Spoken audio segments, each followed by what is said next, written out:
Hello.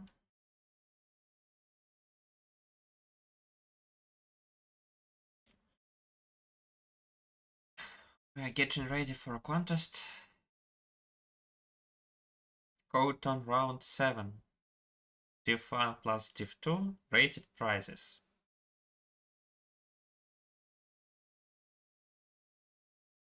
It was delayed for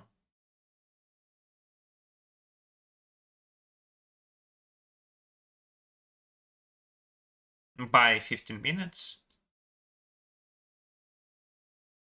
for some reasons. I don't really know, but still it will be 2.5 hours.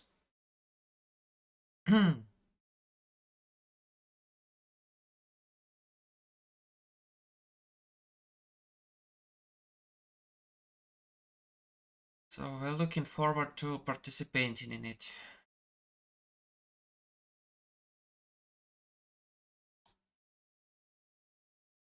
What do people say?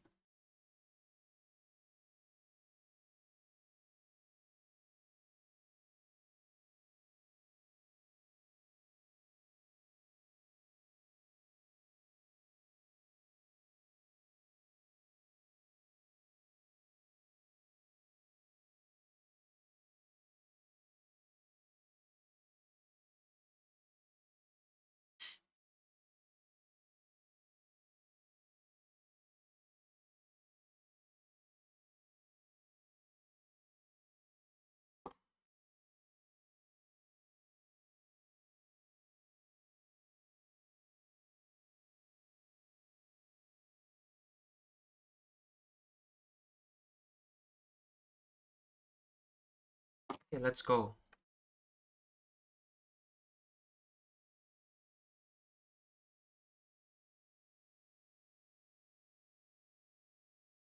Let's go.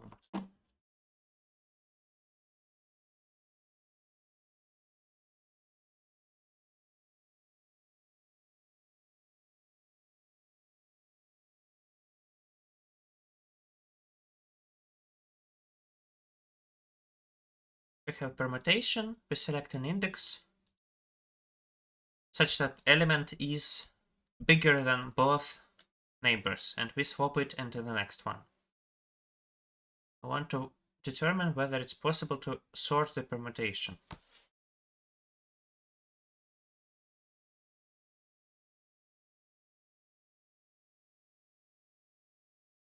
Yeah, so actually, I guess it is always possible. No?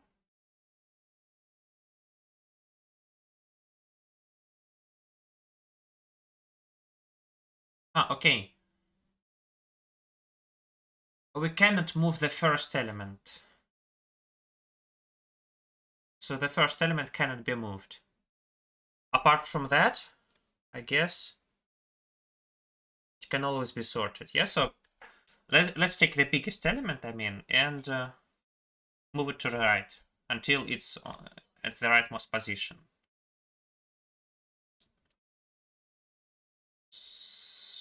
Yes. Then we take the second maximum element and move it to the rightmost position, and so on. Okay, so let's do it. Solve test, read n.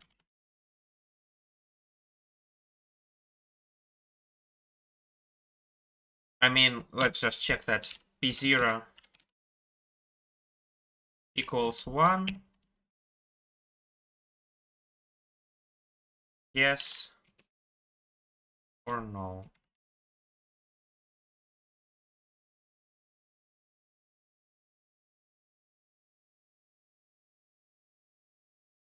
So yes, yes, no, no, no, no.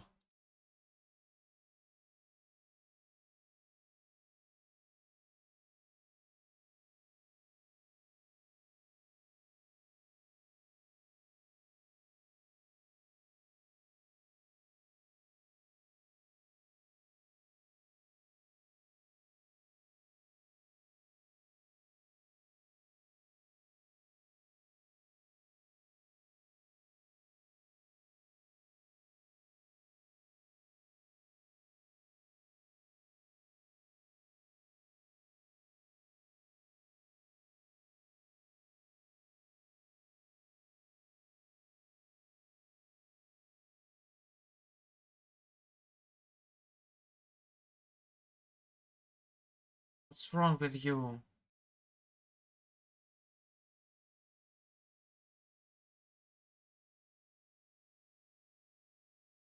Why isn't it working?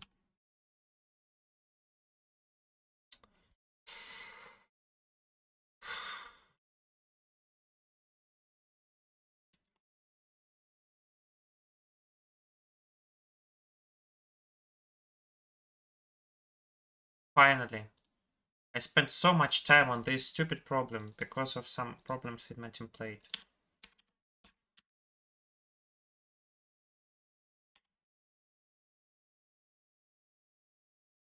Problem B. Okay, let's look at the problem B.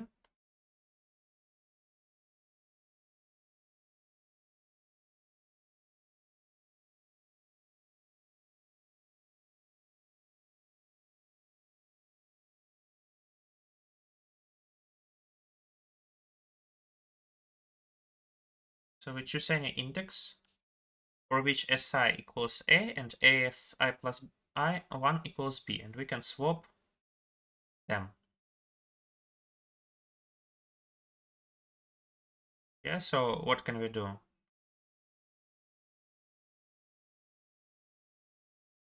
So like we have some blocks of a's, then some blocks of b's, then again a's, b's, a's. So what can we do? We can move this one here, and this one here, and so on. So I think it's like, I mean, we can move this b here, I think.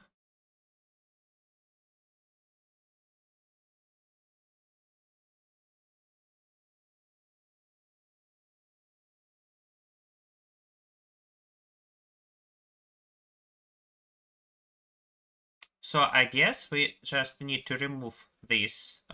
We should remove the first block of b's.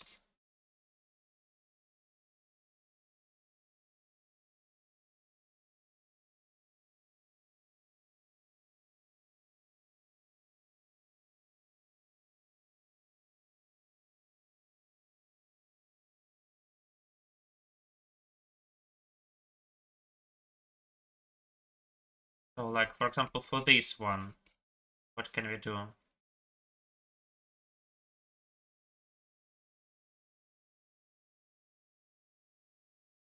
So this, and this. Oh, and not this. So what do we get?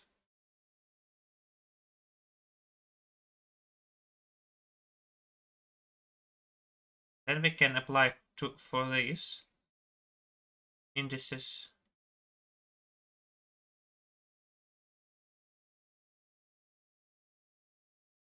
I mean, what?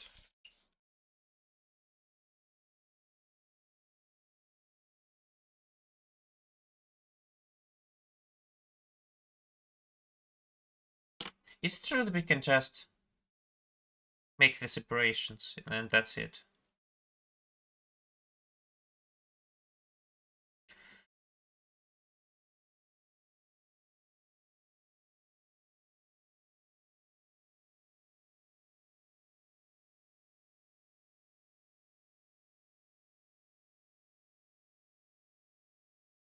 Okay, I believe that we just need to remove the front b's, remove the front a's, and after that it is just the length of this string minus 1. I think that's it. I feel like it.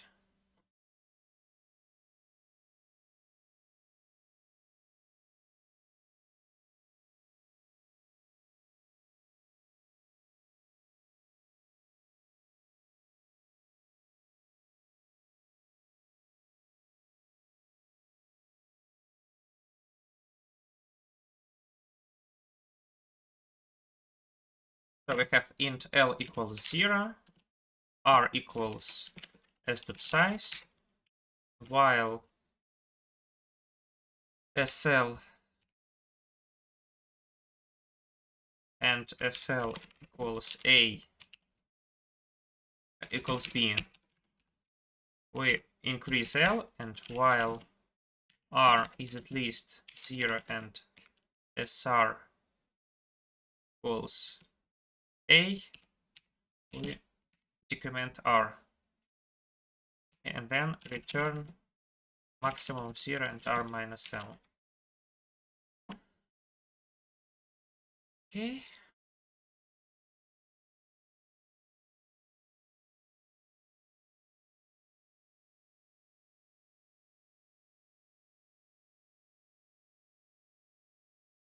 No.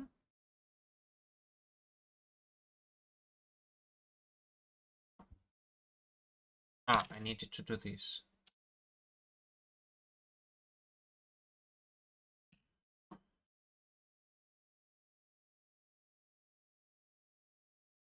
Why 4? Ah, minus 1. Yes, but still I don't like something. So let's try it. Let's just try it. Okay, we have A, B, B, B, then A, then B, B, B. Okay, let's apply this operation for this index, then this, then this, and also this, then this, then this. Yes, so these indices don't change. And here we have A, B. Here we have A, B. And then I really can apply the operation to this index, then this index, and then this index. And to this index, then this index, then I stop. Okay, so I guess it's really just the length of this substring.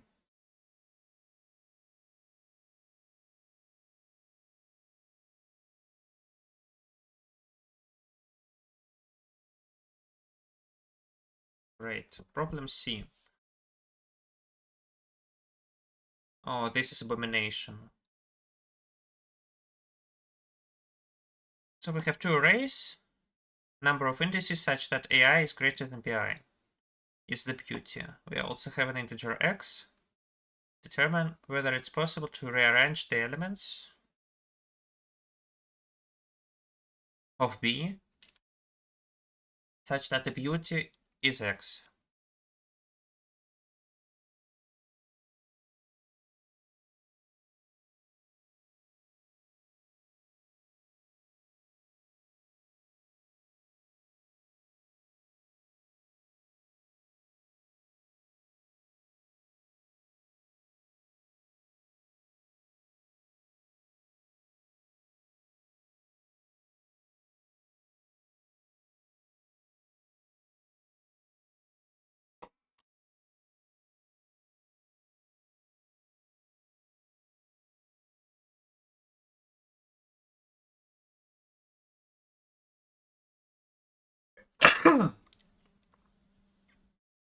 Okay, in order to do this, let's firstly sort the array B.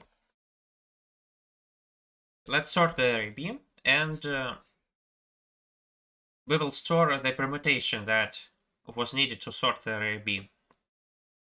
So now it's B1 less than B2, or at most B2. Okay, so now we need to rearrange elements of A such that the beauty is X.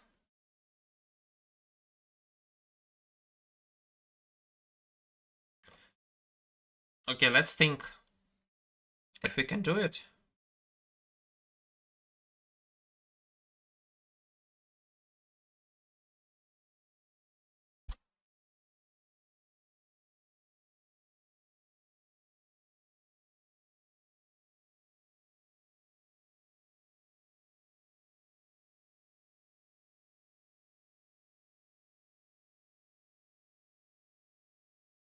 So some natural way is, of course, sorting like this. So is it true that it maximizes the beauty? I think no, it isn't true. still, it is easy to get.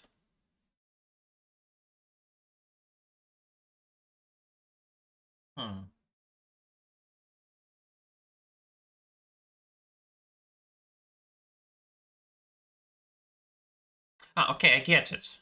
So we can get the array with the maximum beauty and the minimum beauty. To get the maximum beauty, we actually need to take here the upper bound of A here, then put here again the upper bound of A with removed element A1, AI, and etc. So we in analog time we put the needed elements here with upper bounds. So this will be the maximum beauty.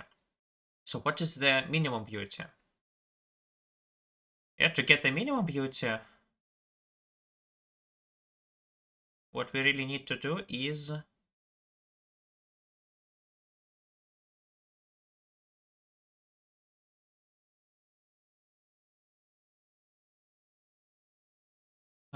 how to get the minimum beauty.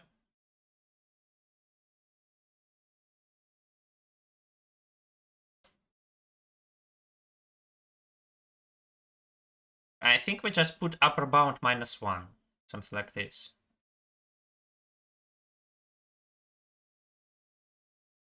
But in what order? Does the order matter at all?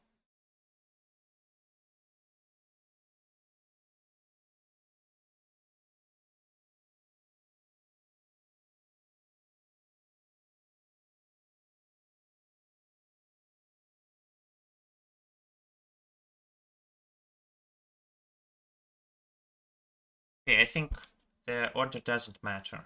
Okay, so let's do it. So we read n and x.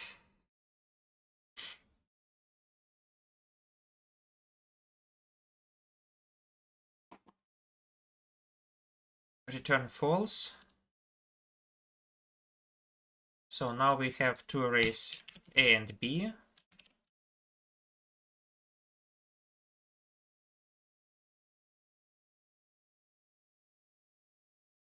Also, important consideration is that we have some discrete continuity. So we can make transpositions in B one by one until we get the desired array. Until we get the desired X. So, okay, let's take... we need to rearrange B. Okay, fine. I really think that we don't need to sort the array. We don't really need to sort the array.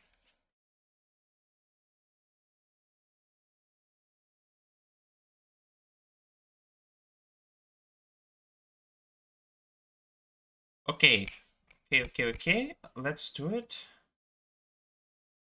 So read A and B, then I find C, which is find ans B. If C is empty, I print no. Otherwise, print yes. Then I iterate over elements of C.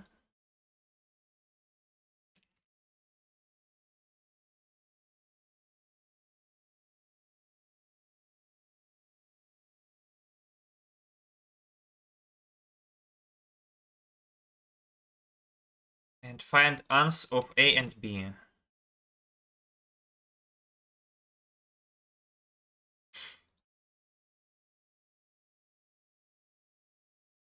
So let's get the minimum ans and the maximum ans.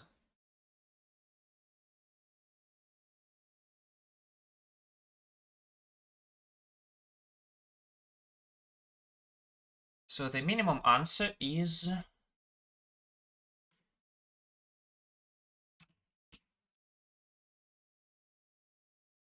I believe we just need to... So here I need vi.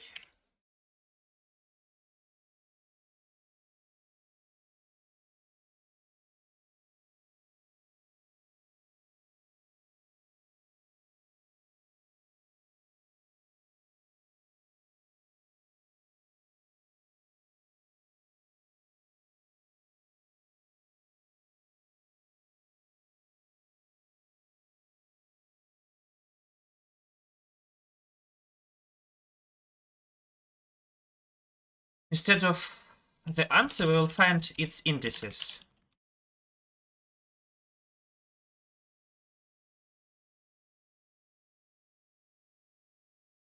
Great. Great, great, great. So let's go. We will take a set of parent int.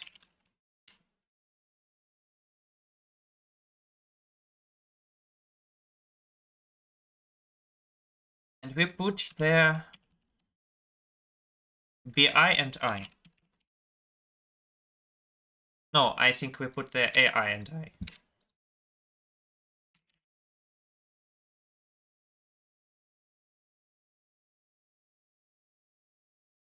No, we put the B. I think we put the B. Great. Then we take indices.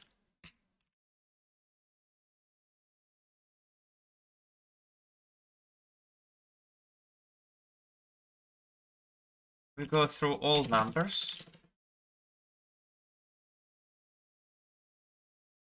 Okay, so what do? We need to fill indices I.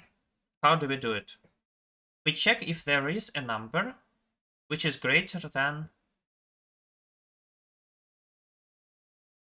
AI. Yeah, so in order to do that, we ask if there is bp dot upper bound of what? So we need a number which is greater than AI.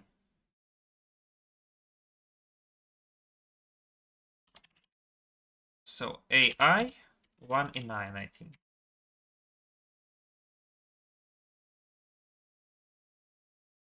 So if it equals bp.end, this means that we cannot. There isn't a number which is greater than AI. So we just take the minimum number. We say that it equals bp.begin. Yeah, then we simply say that indices equals indices I equals it second or it.y, and then we erase it from bp. Yeah, then we repeat the same thing, and this should be called indices max.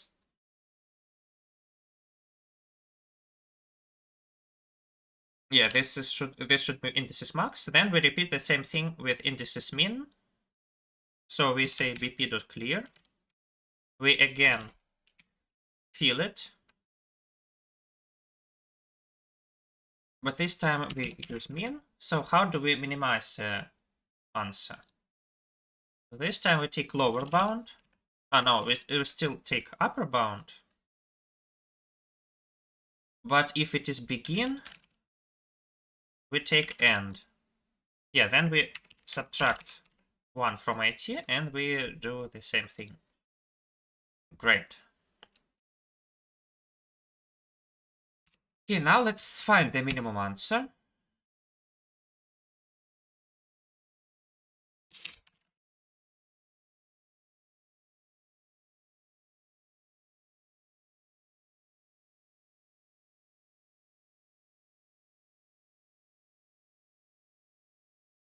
Let's find the minimum answer. To do it, we check that is it true that AI is greater than B indices min of I. And if it is, then we add 1 to minans. Okay, so if minans equals x, we return indices min. Otherwise, we do something. So we try to. So we have two permutations. We want to perform such transpositions so that one permutation gets into the other permutation. Yeah, how do we do it? we simply go one by one. So let's take the first element. If it's the same as here, then we skip them. Otherwise, let's assume that the element here is not the element here. Then we find B in this array and we swap them. Okay, that's it. So how to do it? We need to find fastly the numbers in P. And to do that, we need P inverse. Yeah, so let's find indices mean inverse.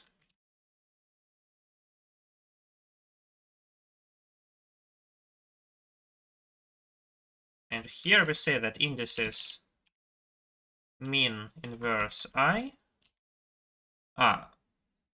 indices mean I equals I. Yeah, then we go through all numbers.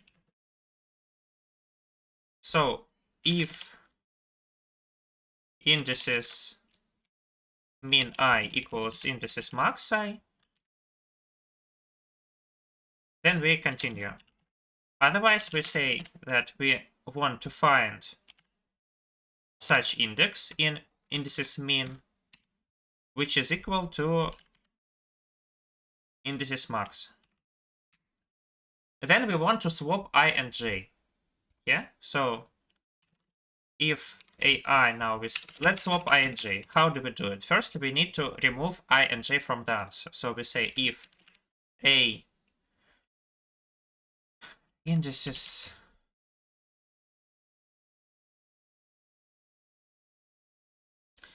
so we say if AI is greater than B indices mean I, then we subtract 1 from the answer. If AJ is greater than B indices mean J, then we also subtract 1 from the answer. Then we need to swap I and J. And also we need to swap the inverses. Yeah, how do we swap the inverses?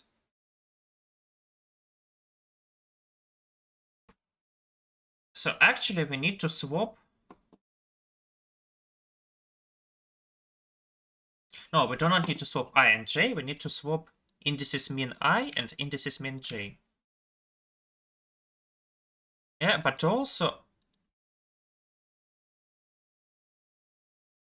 we need to swap indices mean inverse of indices mean I and J.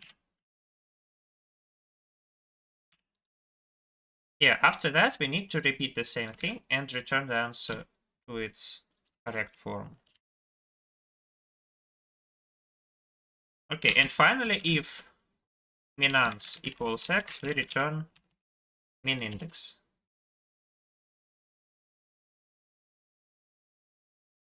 And return nothing here.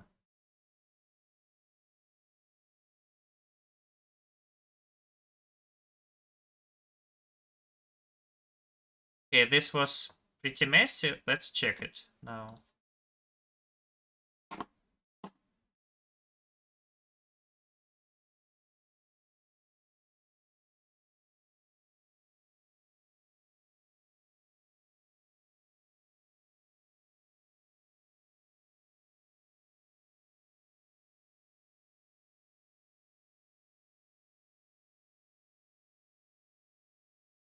Okay, yes.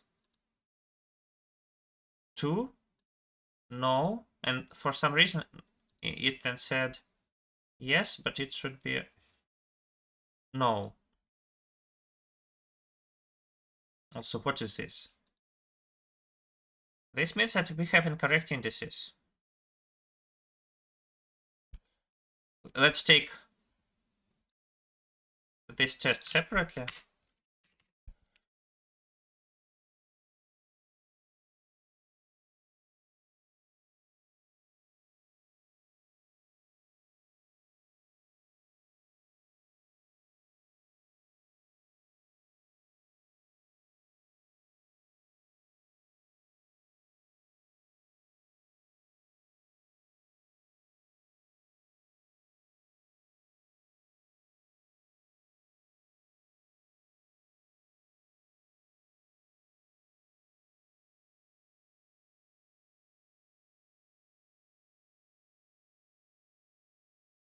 Okay, let's look.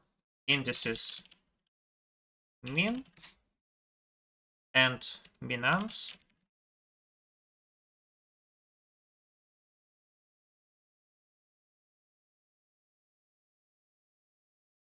Yeah, it's because it is always 0 for some reason. Yeah, this should not be allowed.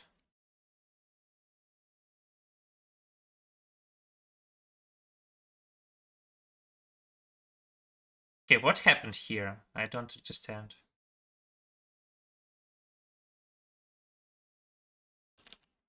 So indices min is totally incorrect.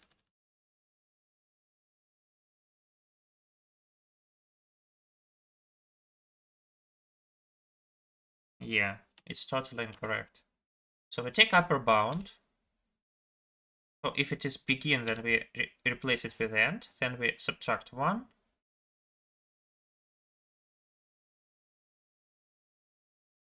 Ah, we need to change indices min, of course. Not max. Okay, understandable. Now it should be no, of course. Yeah. So yes, 2, no, no. Yes, 2 for 1. Yes, 4, 1, 2 for some reason. Let's check that it is still correct. Yes, no, no, yes. Ah, there is no difference between 412 and 421. Yeah, then no, and then yes. 19971.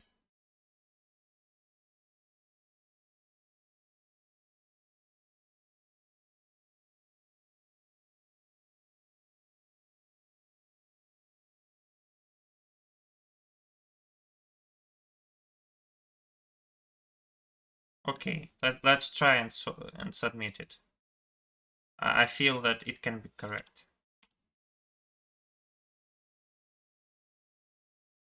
No, it's not.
And I believe we need some stress.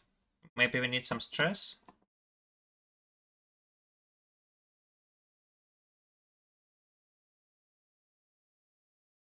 Okay, let's try and do some stress. I don't know.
Okay. So how do we stress? So while true, we find some test.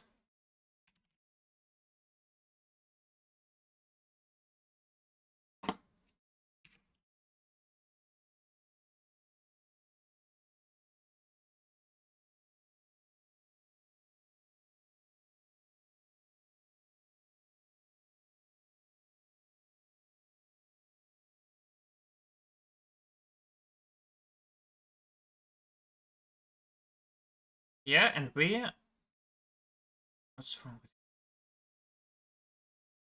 we create some test, then we find answer on it. And if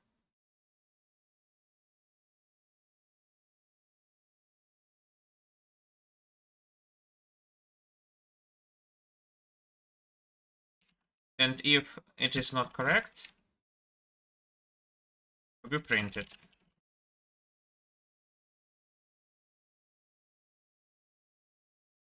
Okay, how do we create test? We say that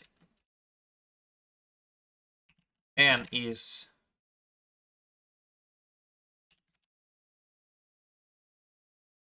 on segment from 1 to like 10. And we say vi a, n, b, n.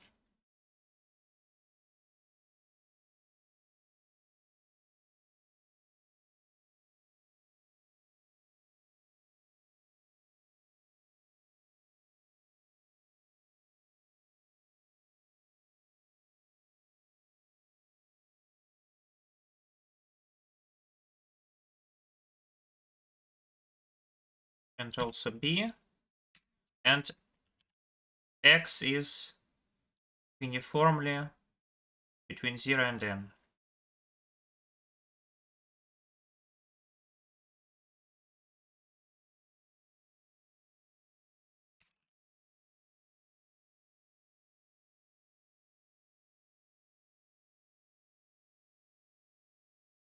Yeah, let's stress this.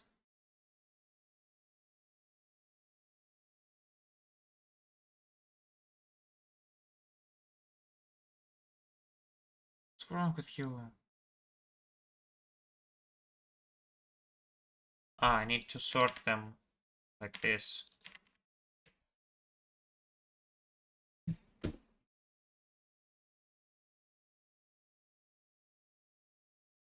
Oh, it doesn't find anything. Ah, different size. So it says something.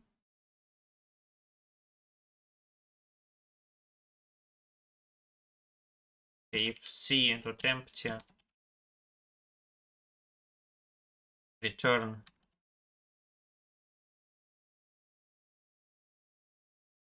true. Ah, okay. Let's forbid it. So how can I forbid it? Okay, here I calculate the answer.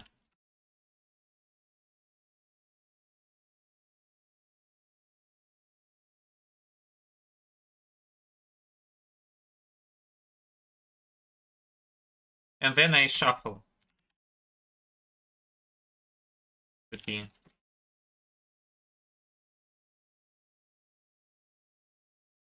Okay, in this case it shouldn't be a different size. So here I say return. Okay, let's print it.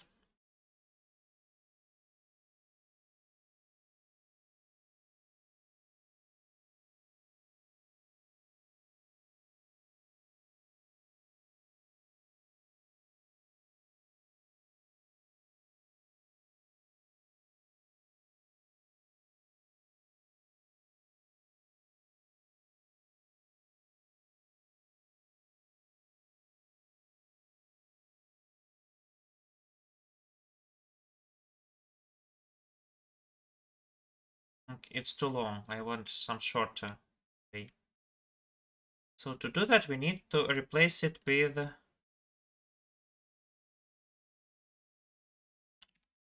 like 4.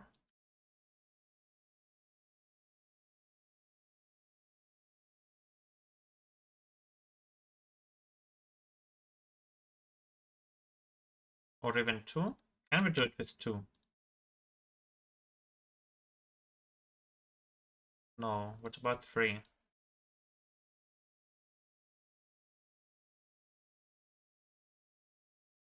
Yeah, so 155. So what did it say? It said that we want to get 2.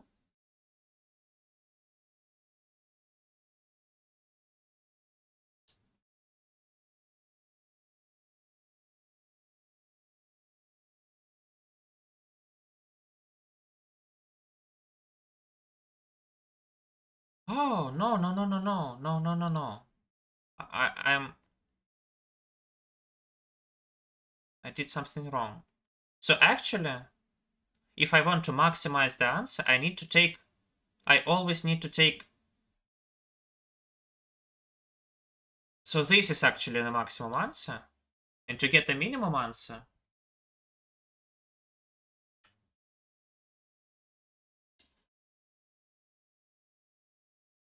so why did it solve it incorrectly?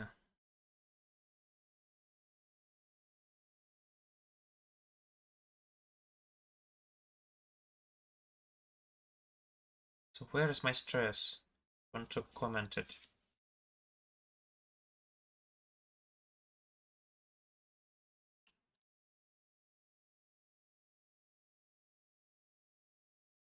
So it said no, but actually it should be yes.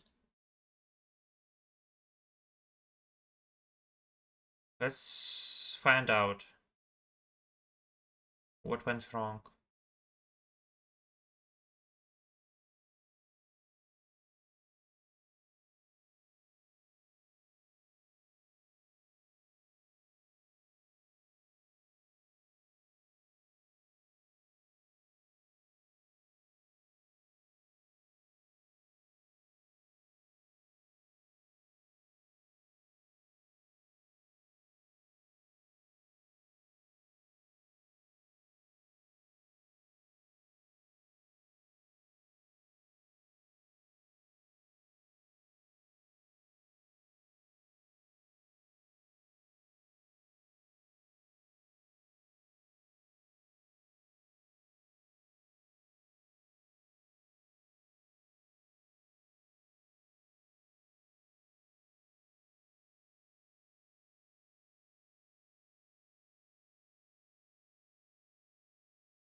I think we just need to put it like this, don't we?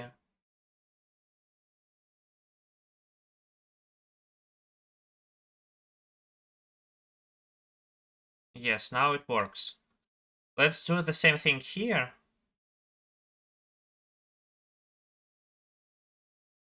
So let's uncomment the stress and put 6 here, for example.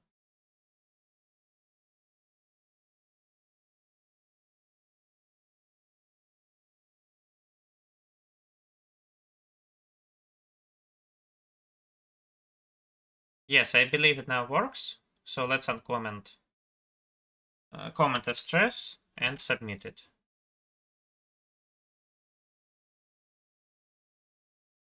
I spent too much time, of course. This is really sad thing. Let's go on. Problem C. We have 2 arrays. No, problem D. One index array of length n, which has 1 and 2s. We have 2 arrays, 2 queries. Check if there exists a subarray with some s and change AI to v.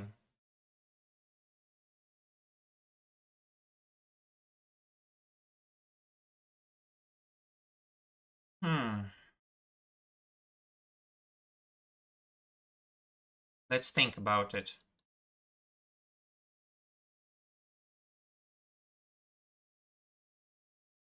Yes, so we have an array, and we want to check whether it has a subarray with some s.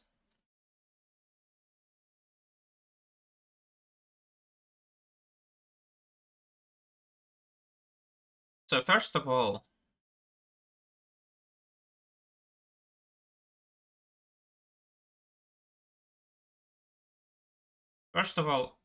let's find just the minimum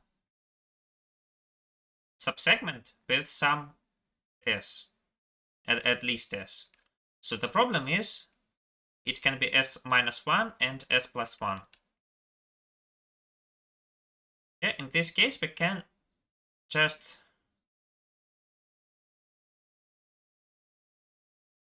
go forward like with 2 pointers.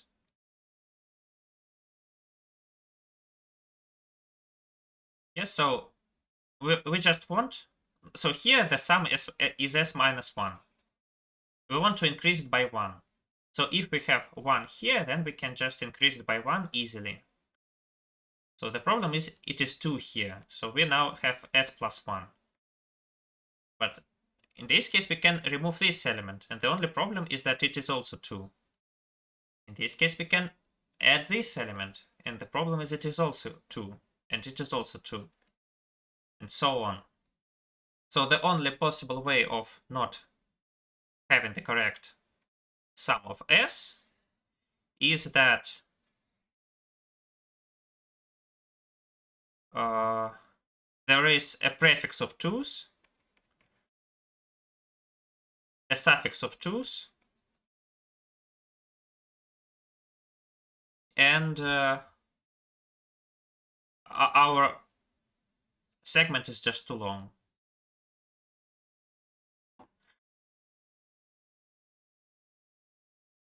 Okay, so we need to find, first of all, we need to find the maximum suffix and the maximum prefix of 2's. And it can be done with a segment tree. And also we need to find the minimum segment with size, with sum at least s, which can also be done with a segment tree. Okay. Okay. So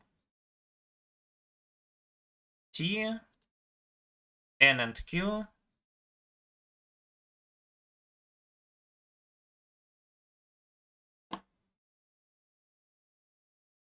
vector A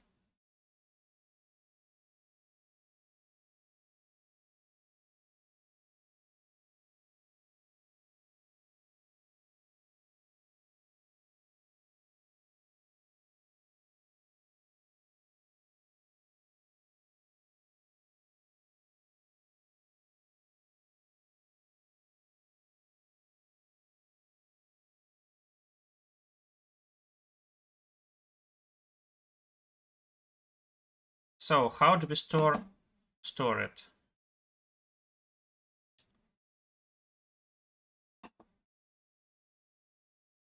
So I believe that we just read s i.x, and if si.x equals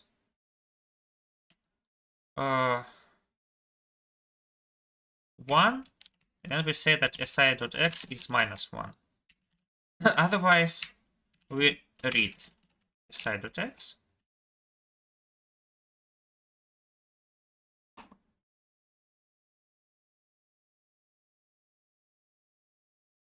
and even I think we can even subtract 1 from it. Okay, let's not do it. Let's do everything in one indexation. Then we read si.y. Then we find the answer.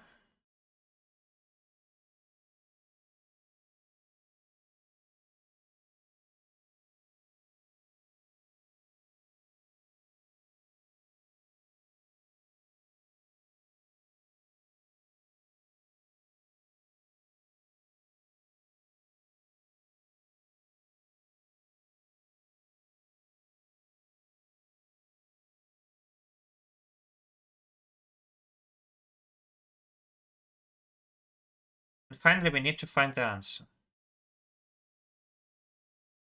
So we have vector A and vector of operations.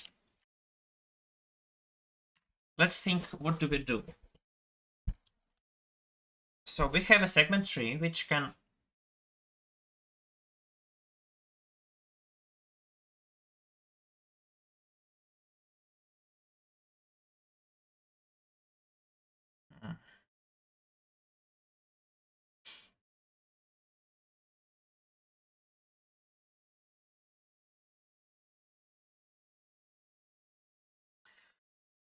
I think we can do it with a Fenwick tree.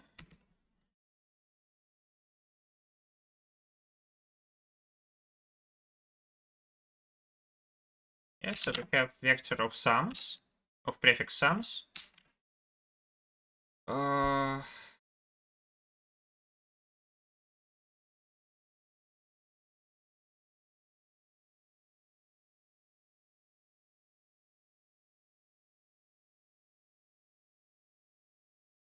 So S will become of size A dot size. Then we simply go through all the elements.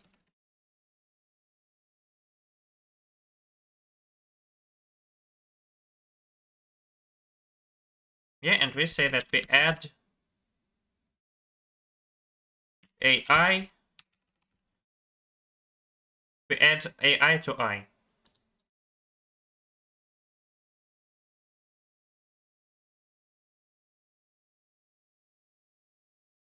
Let's write the function add.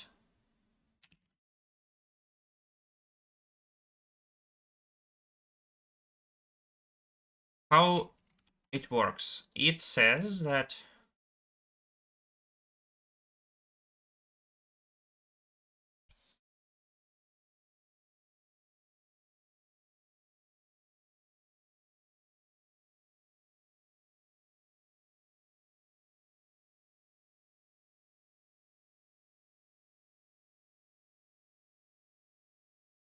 so while int is less than n, we say that s int plus equals val and int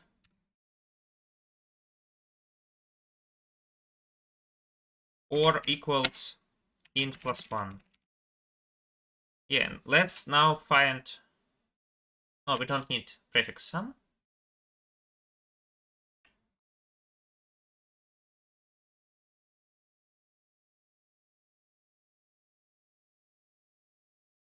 Okay, so what do we need? We also need to find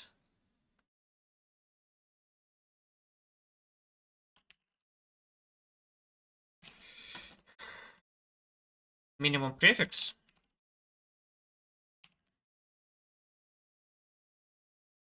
With sum at least s. So we need to return sum and index.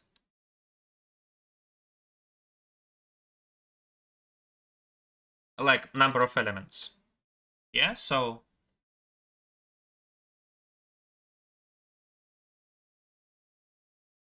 to do it, we like have index equals 0. And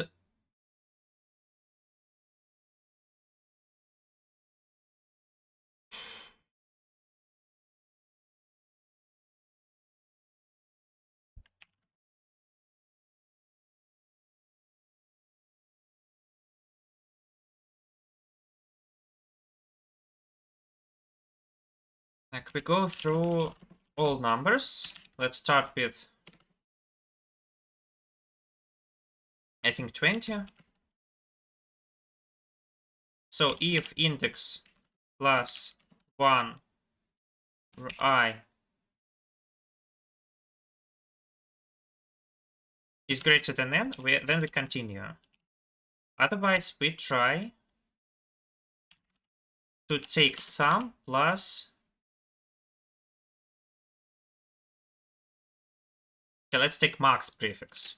Okay, let's take max prefix. no, n parentheses. So if sum plus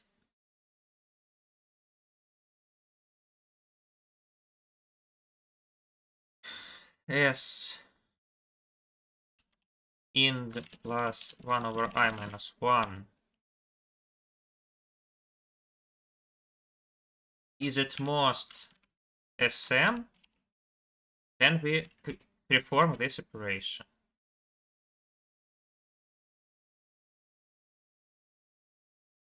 So we say that sum plus equals this,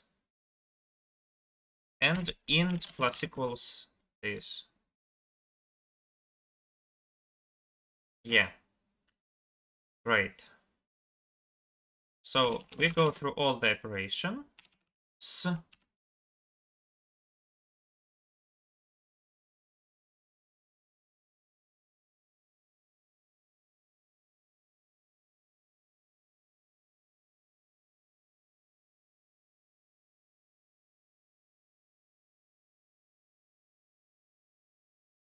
Okay, so we need to check. So if, let's also do this. So if op I dot x of just op dot x is less than 0, then this is an operation of checking. So this will be done later. Otherwise, we need to make some assignment. So what we need to do is a op.x minus 1 equals op.y. Before that, we need to take our fanvic and add to its op.x minus 1 element op.y minus a this. Great. So what do we do here? We take f dot maximum prefix of some op.y. So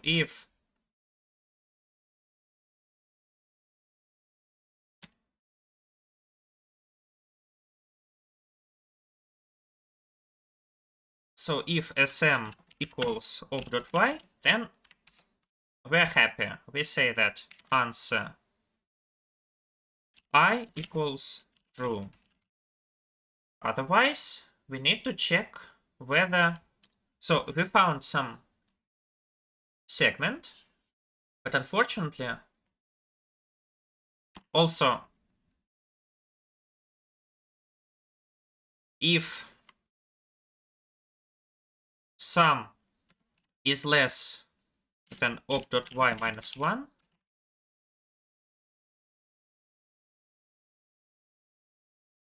this means that there is no such segment, of course. Yeah, and in this case, we report that answer I equals false.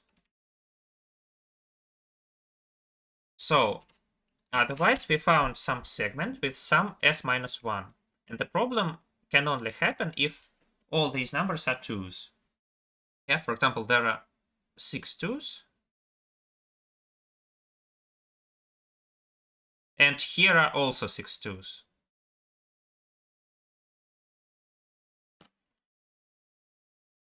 So how do we...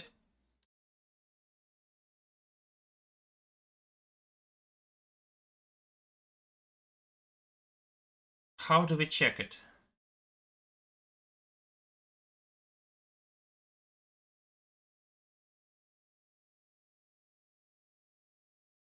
Let me think. So answer I equals f dot prefix 2's is at least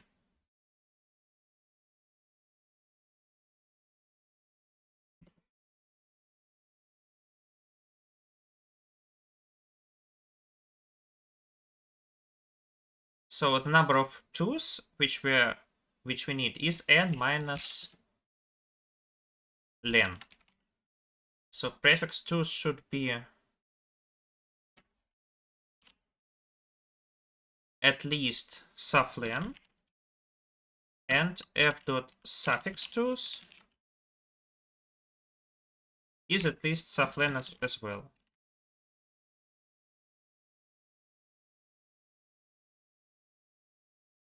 Great.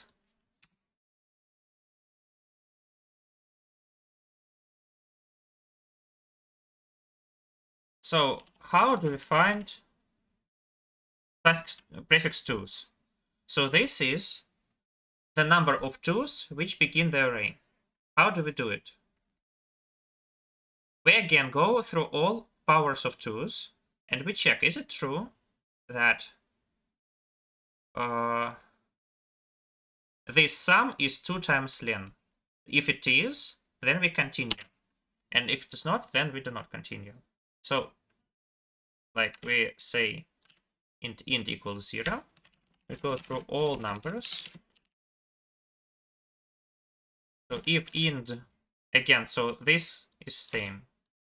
Then we check, is it true that s int plus this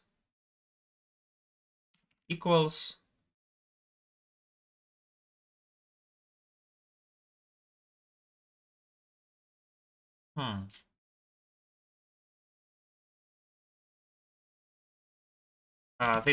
this number. So if it equals this number, then we say that int plus equals this. Great, and we return int.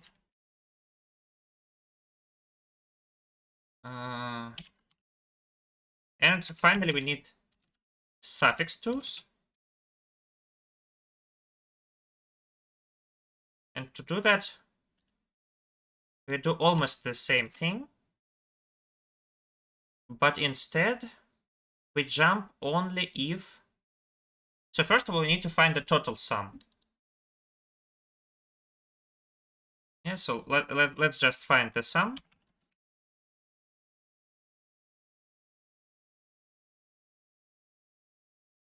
Yeah, how to find the sum? We take int index equals n minus 1, while int is at least 0.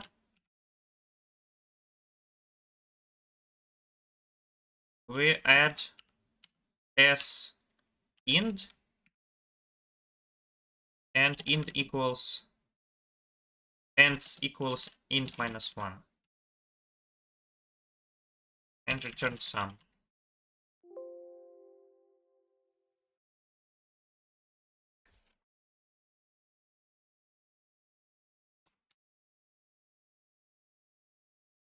Okay, so we find the sum first of all. Then we check, is it true that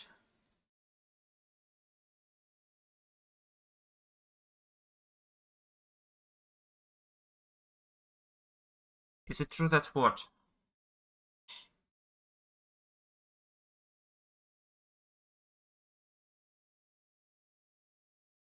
Is it true that if we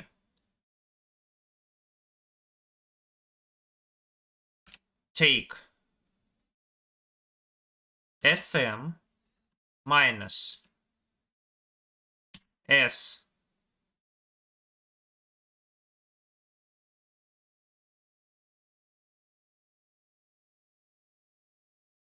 sm minus this number, so what do we need to check? We need to check, is it true that when we check some segment, all of these numbers are 2s? How do we check it? So we are assuming that all of these numbers are zeros, something like this. So we take some sum, and if after subtracting it is 2 times length of this segment,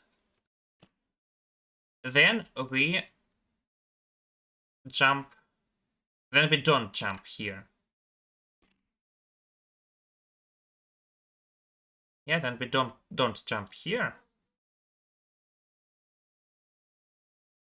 So if this difference equals what?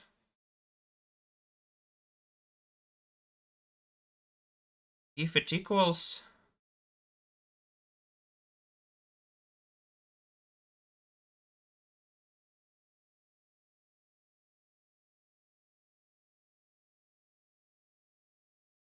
this times 2.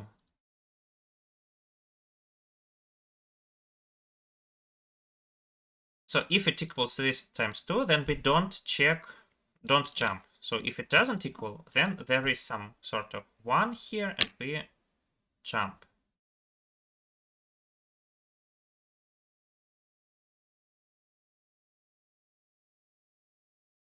Yeah, what if all numbers are 2's? Then we don't jump at all. What if the first thing is 1 and then only 2's? Yeah, then in the end, when I equals 0,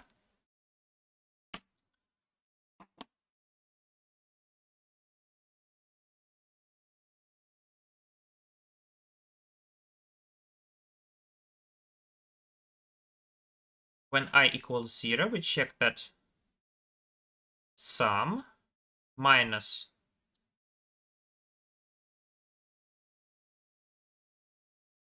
S0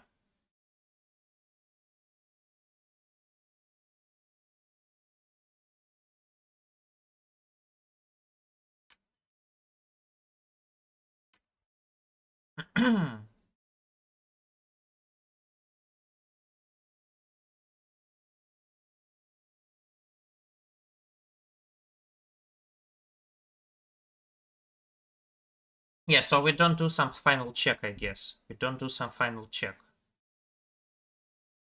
And maybe it's not good that we don't do some final check.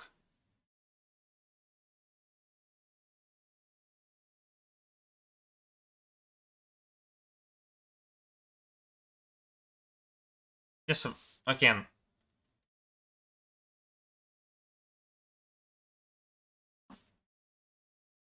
One, two, two, two. We're checking, do we need to jump here? And we see that here are only 2's, so we stay here.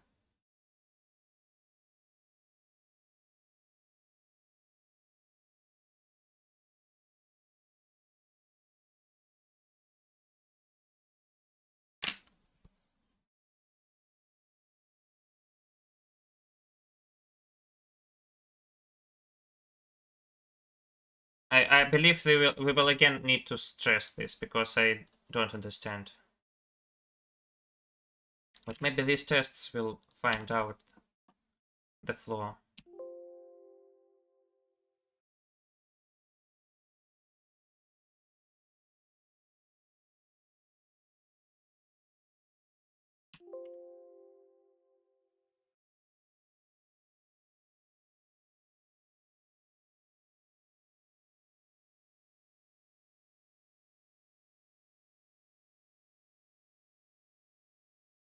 Okay, just do this and this, this and this, this, this.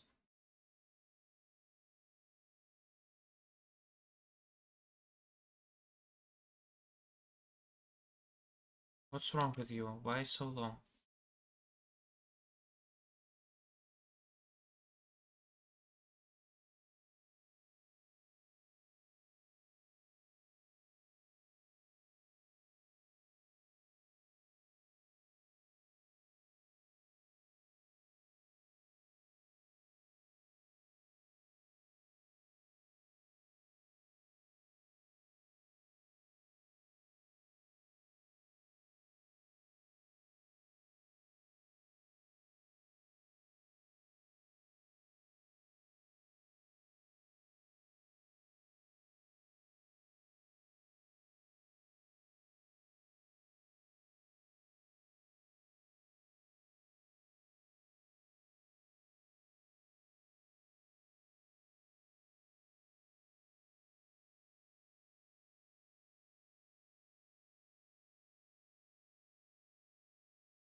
Okay, yes, yes, no, no, yes, yes, yes.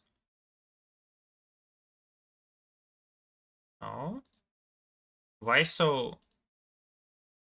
It should be 6 answers, and we have 7 answers. Why did it happen?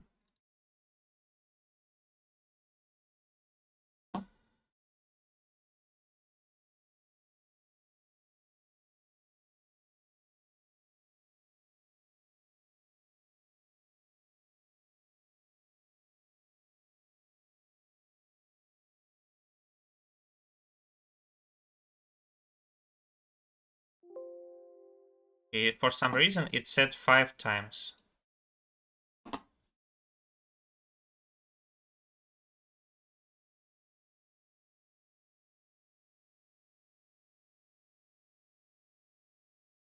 Okay.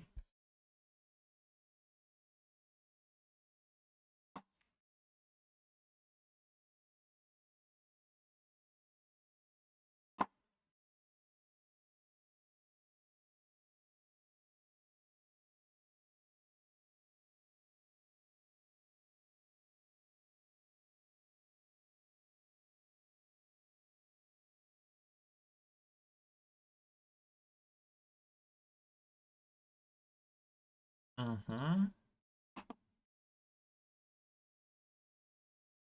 Yes, yes, no. Yes, yes, no. Okay, let's look at this test.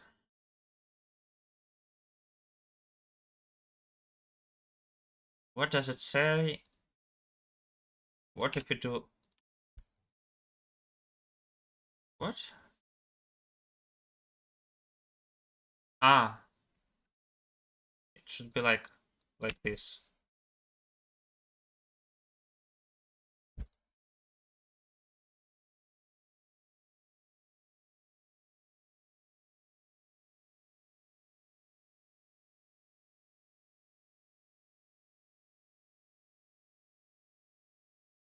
Hmm? It should be no now, but it says yes. Okay, let's find out why.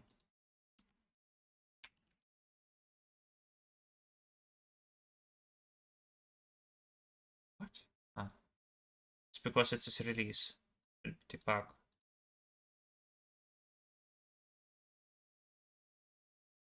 Okay, in this round, everything goes wrong. Everything goes wrong.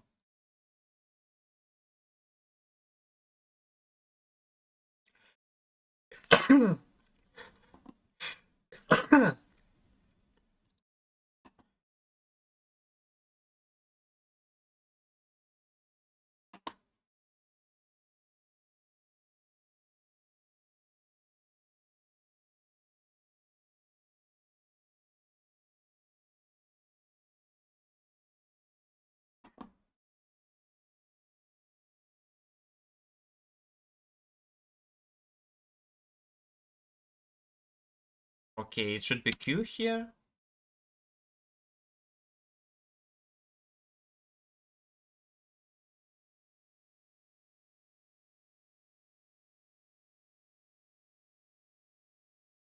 Now it says yes, but still it should be no.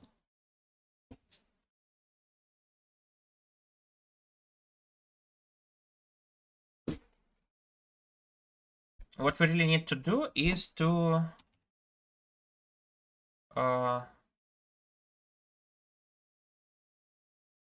find out that these functions operate correctly.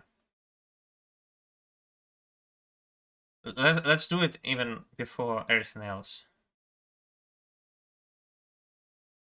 Okay, let's stress Penwick. Okay, avoid stress Penwick. Okay, let's go through all numbers.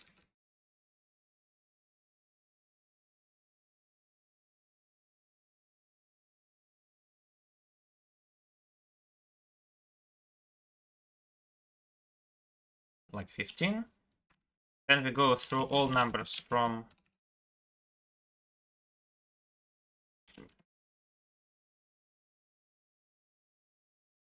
0 to this mask. Then we construct an array of size n. J equals 1 plus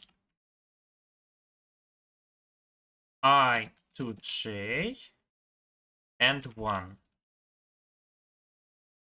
Yeah, then we find the number of 2's from the left.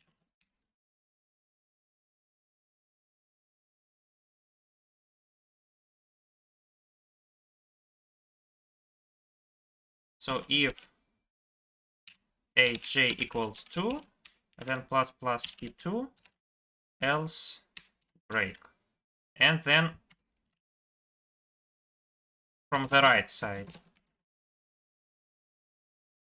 so if aj equals 2 plus plus s2, else break.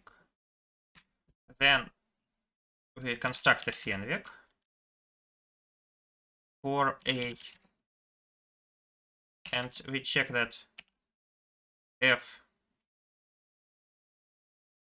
not max prefix, m dot prefix 2's equals p2 and suffix 2's equals s2. And if it's not true, then we print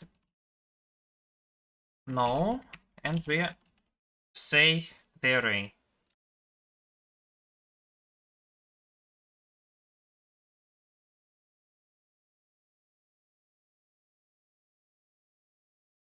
Then we print the correct s2 and p2.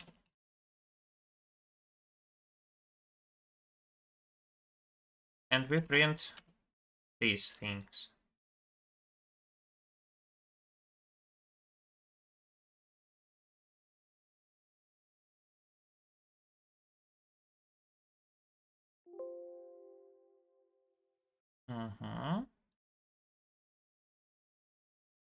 Let's stress finvic.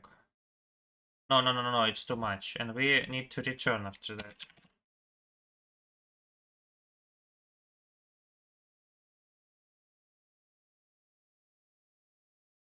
Great, so it's not correct here, for example. Yeah, because it says that prefix 2's is 1 for some reason.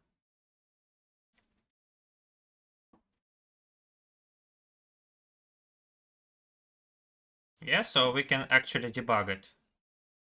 Let's... What?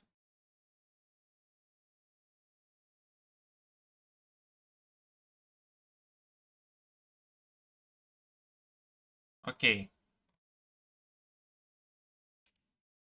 Prefix 2's.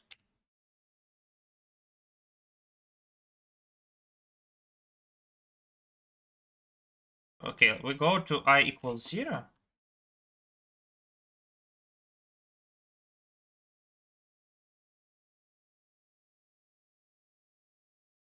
And we check that this sum is this number for some reason.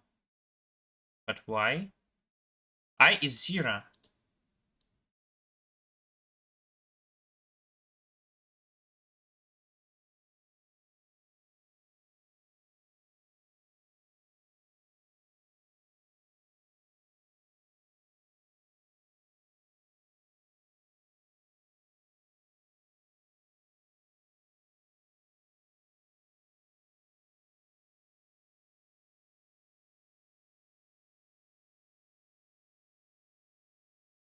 It is single too. So actually prefix is fine, but suffix is not fine. So I need to say that if sm equals 2 times n, then we return n.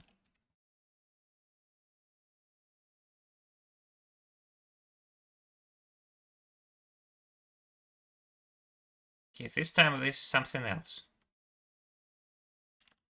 Let's look at the array. The correct is 0, 0, but it said 0, 1. So it said that suffix is 1.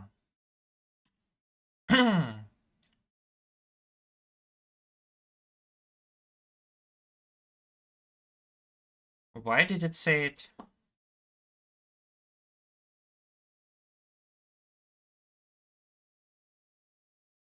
So we took this sum,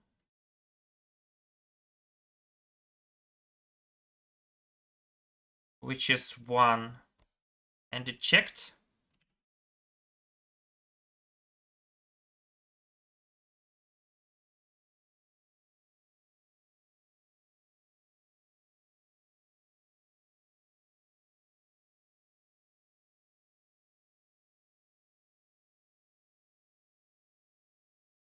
It checked that it is 2, and this is not 2. So it added something. Ah, we need to actually return n minus this.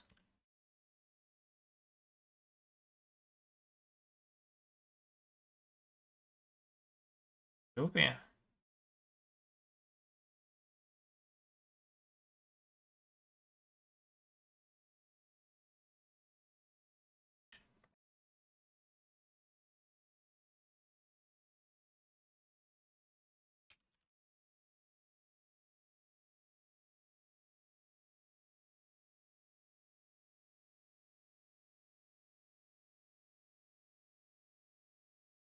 Okay, I think we need to do something else with this.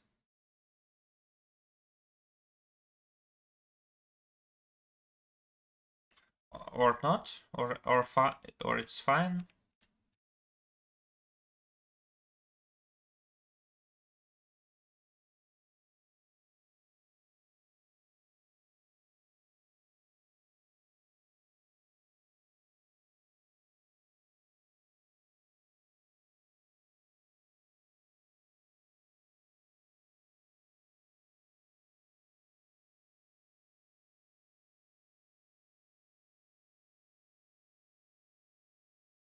N is 1.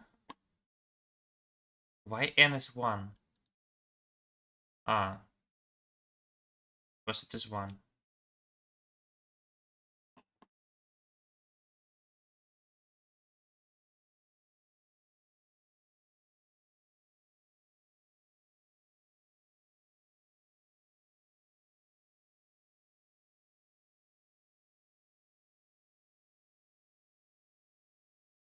So again, what do we do?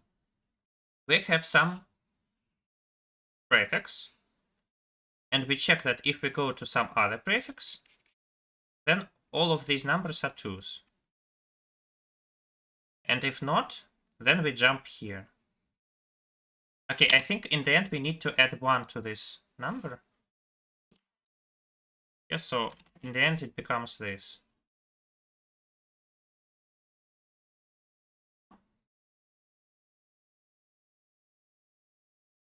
Okay, let's print it. Here it said -1 for some reason.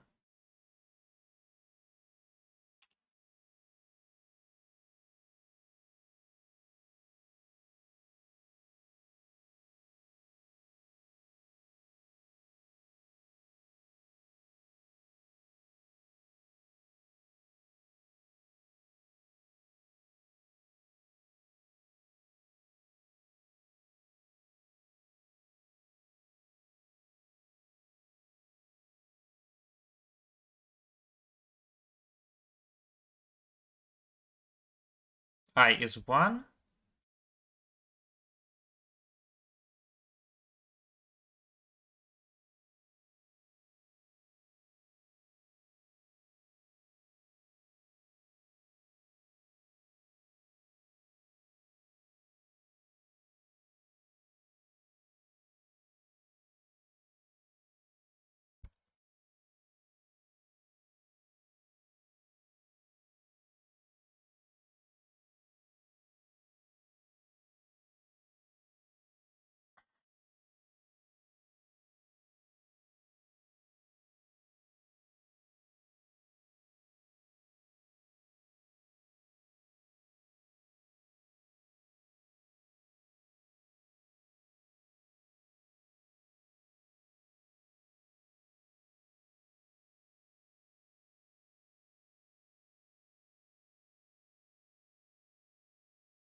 So what happened here?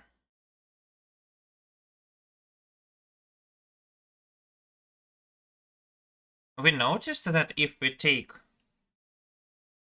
these two numbers, it's still not correct. So it's still 1 here, so we jumped.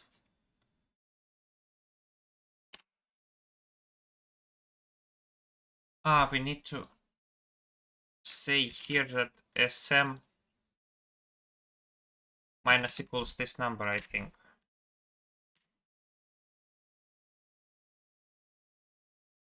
Yes.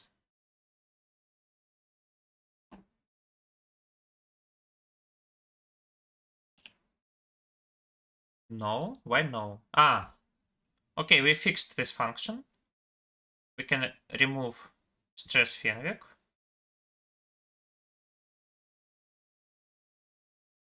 And we can go back here. Now it's yes, yes, no, yes, yes, no. Okay.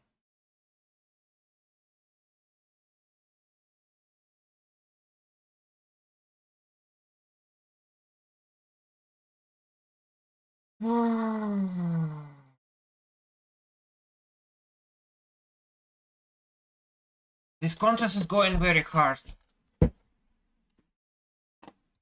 Maybe we need to start using some unconventional strategies.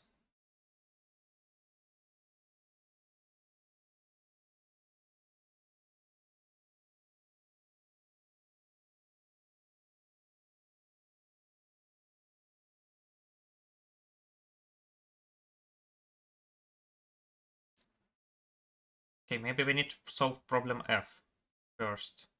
Do we believe that F is easier than E? Okay, maybe not.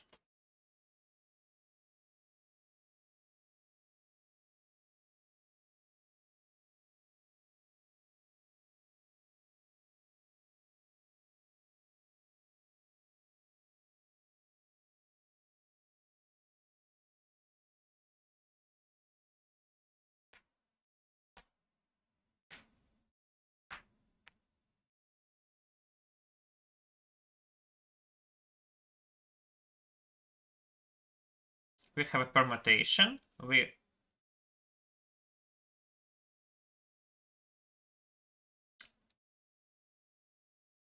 rotate all indices which are not good.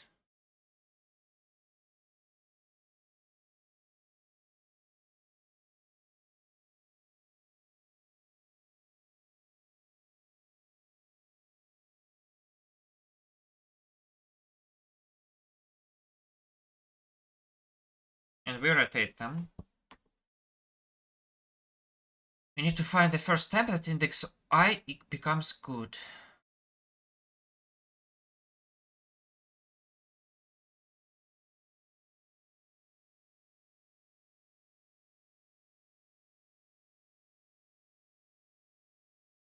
It definitely can take some time. For example, if we have a reverse array.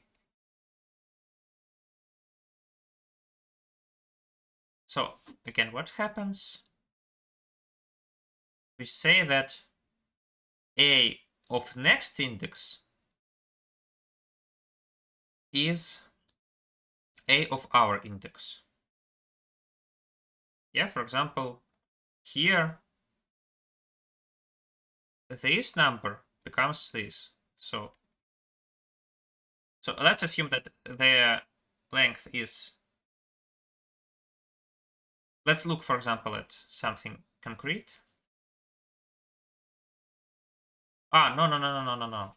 We can just take this array.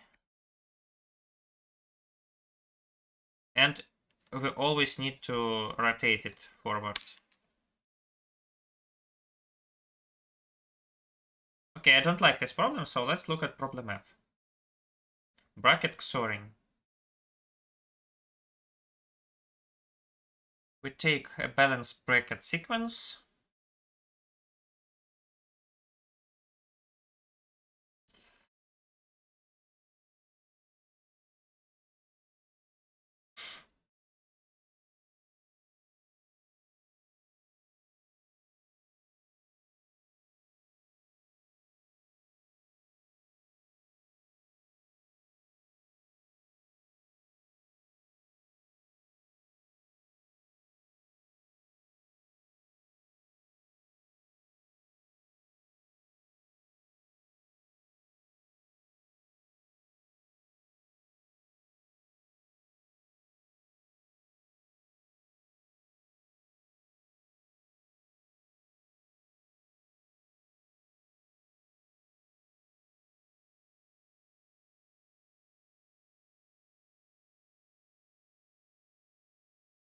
Oh, I like this problem. It's a constructive problem. It is a constructive problem. So I believe that the answer exists if and only if the number of ones is even. Yeah, for example, here it doesn't exist because it is odd, but here it is even. Here it is even.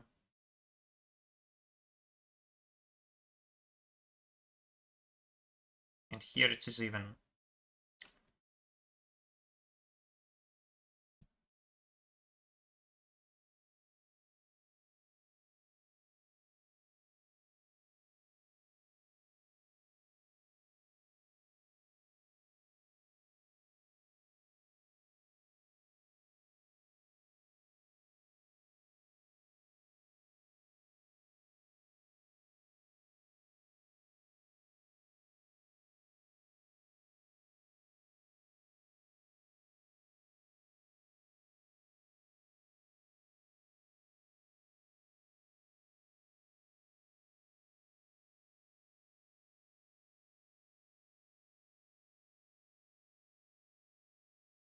Okay, how to do it?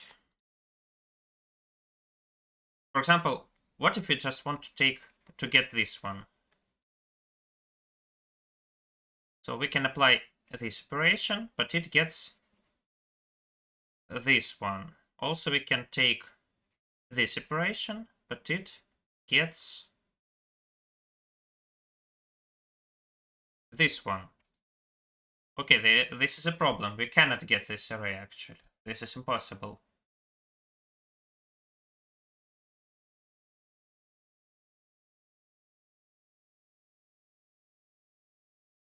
Yeah, it's impossible to make this array.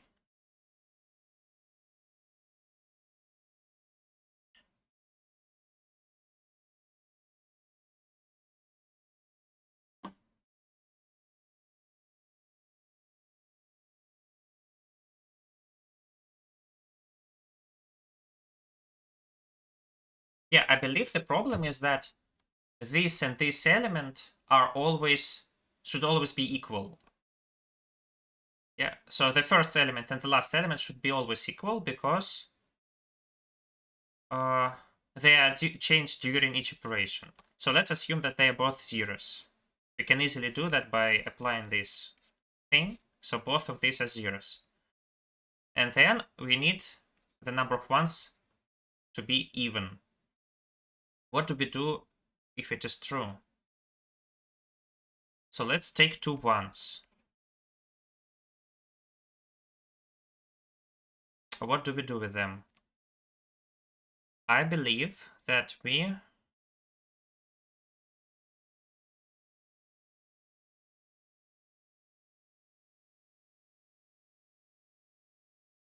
take something like this and this. Yeah, it works if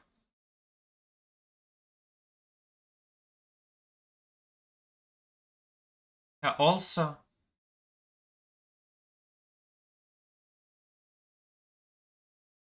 or no, everything is fine. Okay, can we get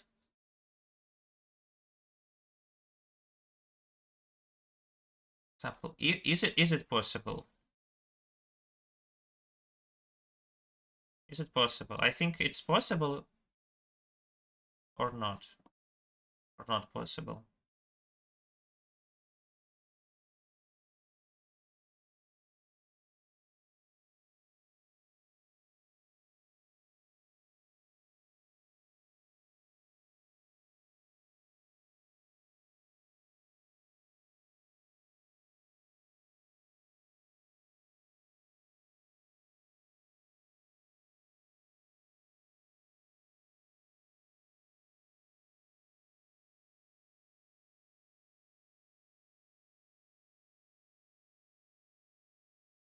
Okay, no. I decided I want to always have ones. Yeah, so everything is ones. I changed my mind. So we have the leftmost and the rightmost elements are ones. And we want to get some zeros. How much time do I have? 53 minutes. Okay, this is not bad.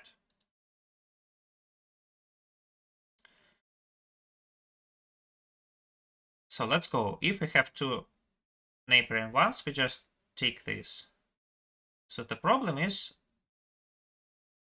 this thing.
Okay, we have a hypothesis.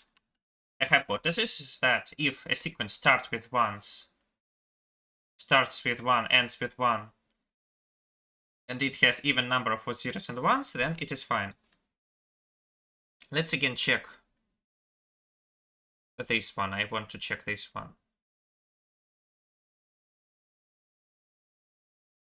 So which sequences do we have? We have this one, and this is 1, 0, 1, 1, 0, 1. We also have this one, which is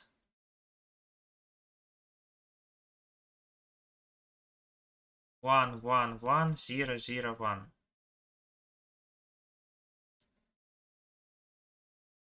Okay, let's take them both. If we take them both, we get 0, 1, 0, 1, 0, 0. Oh, this is what we needed. This is what we needed. So we cannot get this with one sequence, but we can get it with two sequences. Yeah, we can get it with two sequences. Okay.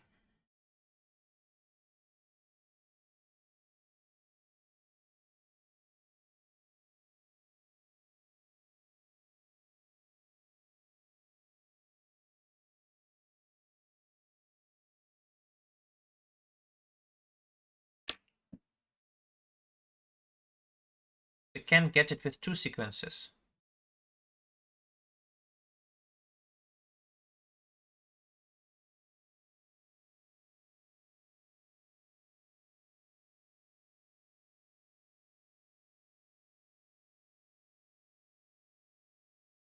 So actually, again, I want to have zeros at the ends.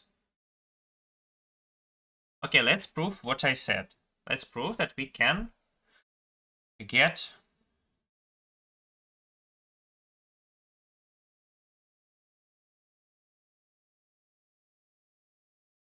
we can solve it if there are zeros at the ends and the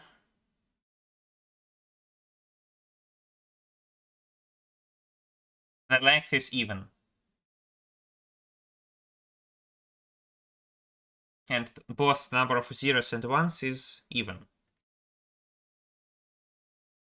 So if we have some place where we can divide it, then we do it. So let's assume that it is not true. For example, this means that there is one here and there is one here. Okay, let's start. So if we have 1 and 1 here, yeah, let's just take this thing And now this becomes 2 zeros and everything is still as we wanted. Okay, this is an easy case. Also, if we have 0 and 0, and also here 0 and 0, then we can again take these two parentheses. This becomes ones. But it is easy to reverse everything afterwards.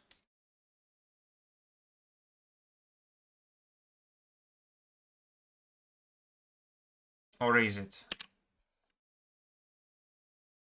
You see, I don't want to spend too much. I don't want to spend too much on it.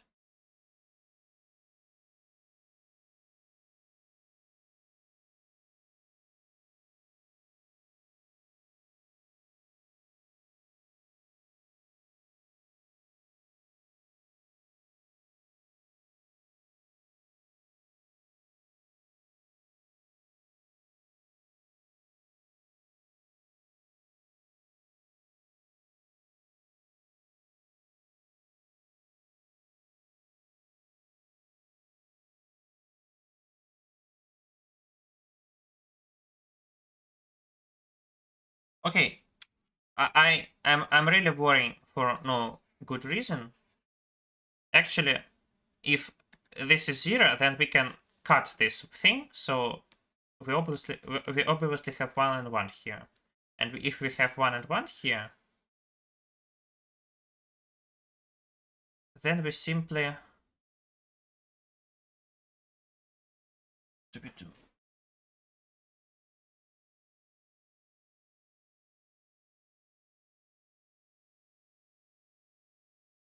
Actually, we have two sequences. We always have two sequences.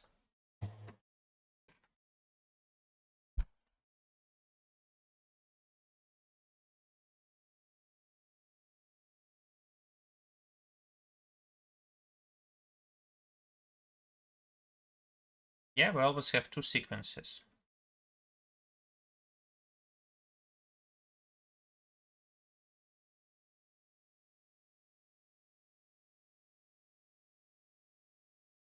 So here we can take these two parentheses, and here we take these two parentheses.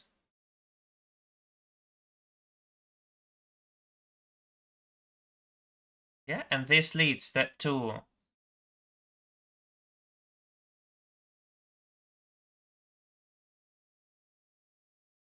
what does it lead to?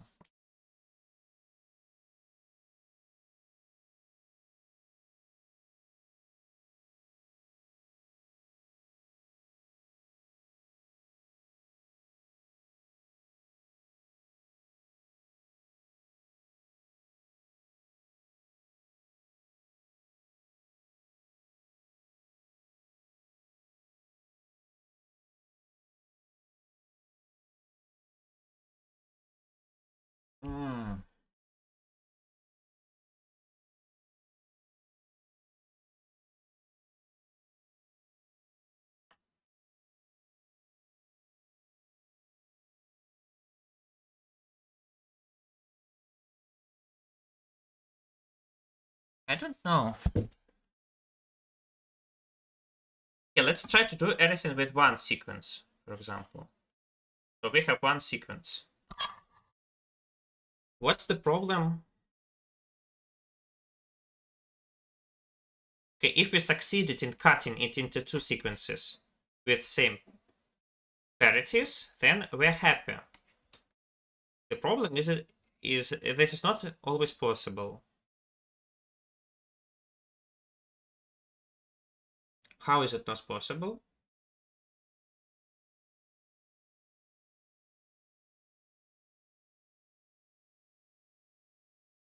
It's strange that it is not possible.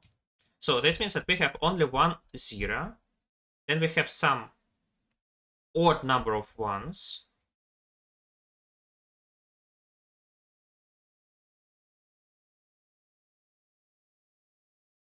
then we have some zeros,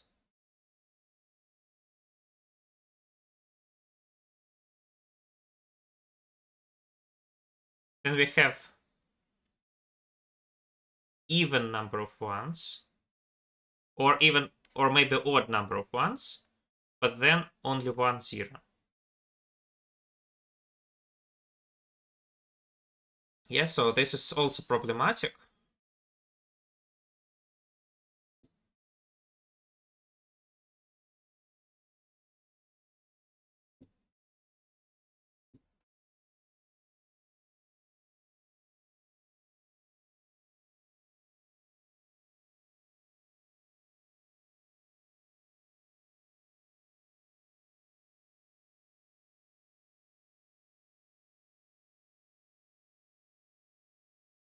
Hmm.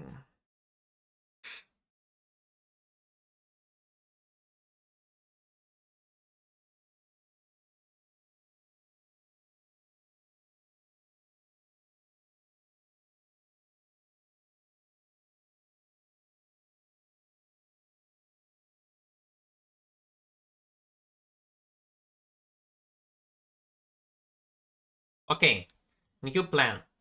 What do we know about bracket sequences? We know that,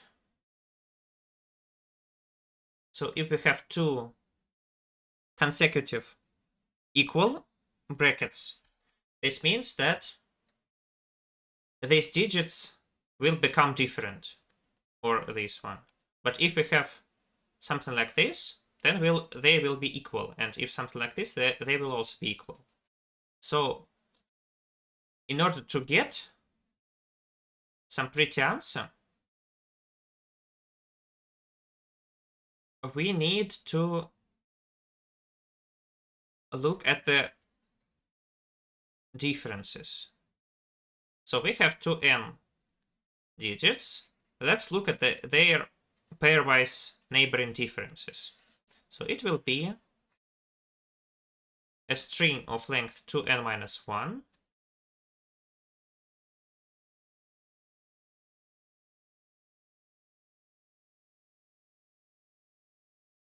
with the following property. So sum of all digits is even. And also we know that the number of zeros is even. What does it mean that the number of zeros is even? It means that the number of prefixes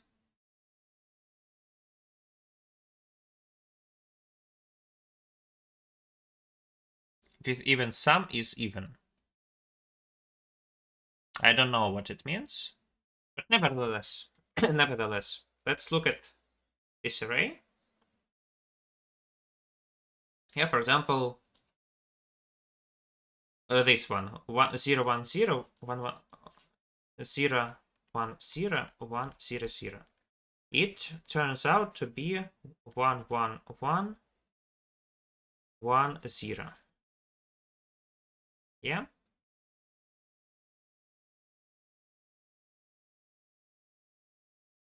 And we would like to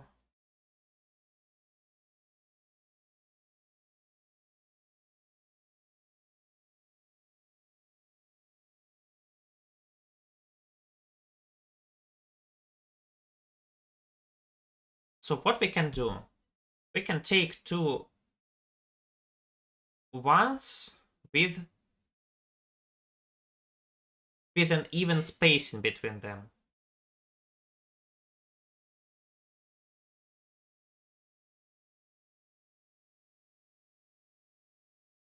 We can take two even spaced ones, or odd spaced. No, even spaced, I think. For example, this is paired with this one.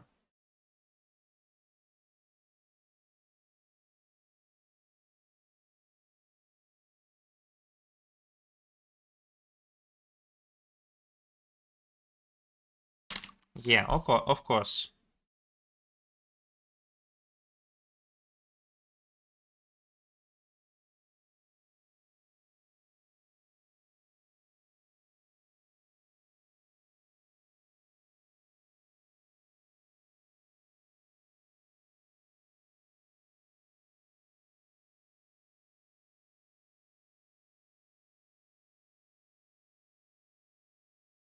Yeah. Okay, we take this thing.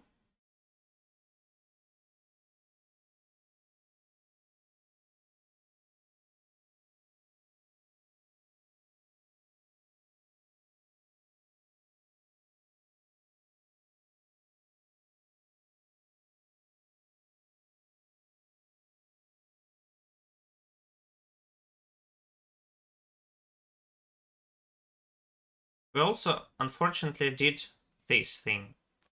So we can make this array. And we also can make, after that, now we need to only fix these two numbers.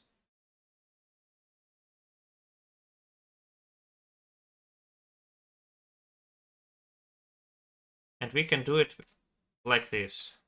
Yes, so it becomes 0, 0, 1, 0, 1.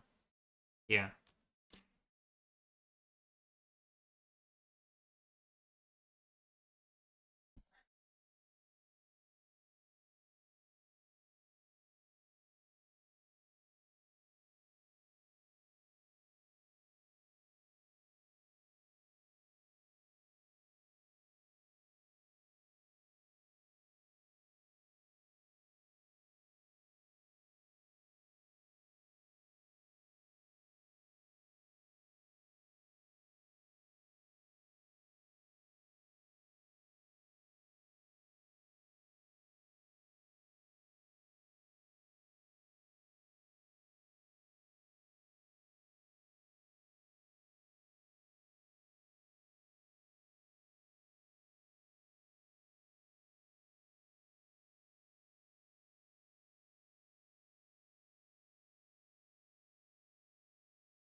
Yeah, I think to solve this problem fast, you need to be very familiar with this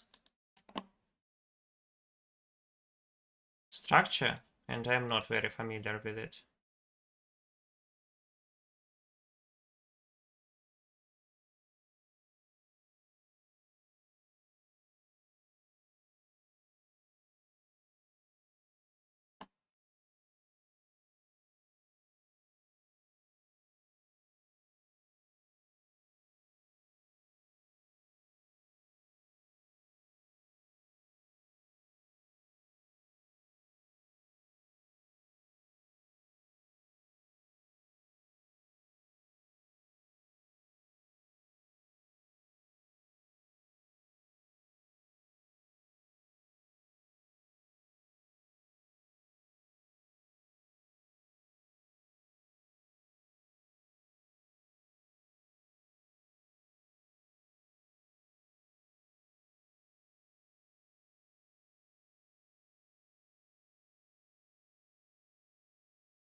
Okay, how can we do it? How can we really do it? Let's look, for example, on this parity. Let's look at this parity. So let's take this and this.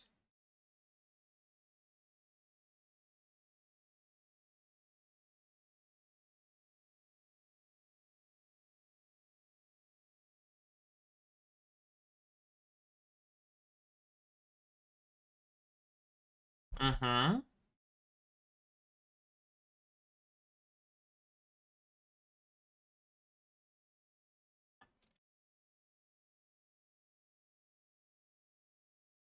So let's divide them into pairs.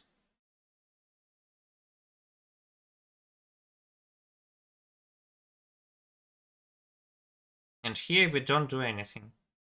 Okay, after that, we just fixed these numbers, didn't we? And we didn't touch these numbers.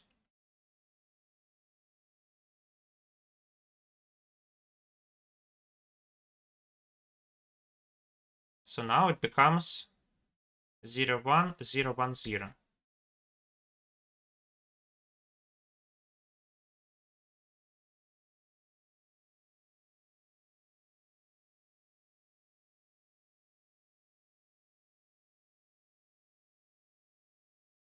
The problem is we cannot do it straightforward.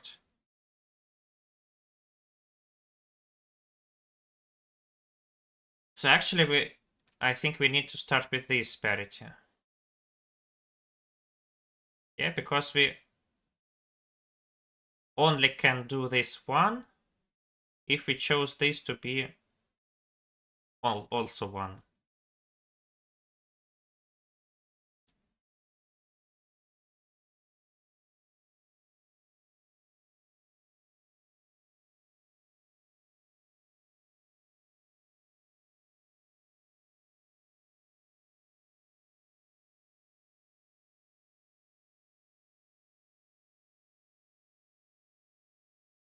Okay, so we have two steps. First of all, we want to make this array with zeros on all odd positions, like first, third, fifth, seventh, etc. positions. We want to make zeros. And after that, we want to make these positions correct. So there are two steps. Let's start with the first one. How do we make the odd positions correct? We just go from left to right.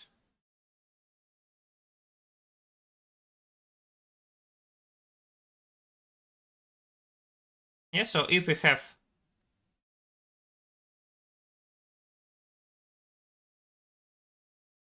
okay, let's make an example. Okay, so if we see here 1, we want to make two opening brackets. And we add one opening bracket here, of course. Okay, so here we want to make 0. And this is easy, we just do like this. Here we want to have 0, we just do like this. Here we want to make 0, we just do like this. But here we have 1.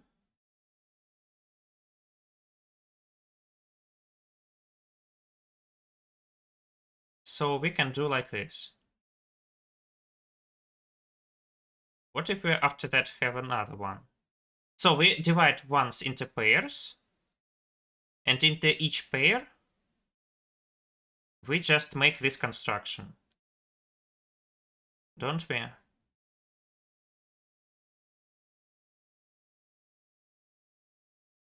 Or not? Again, so let's assume that we have question mark 1, question mark 1, question mark 1, question mark 1.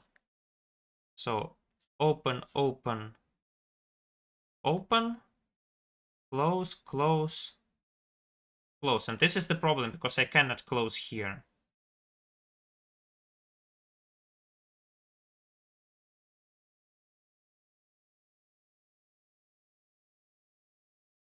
So what? Open, open, open, close, close.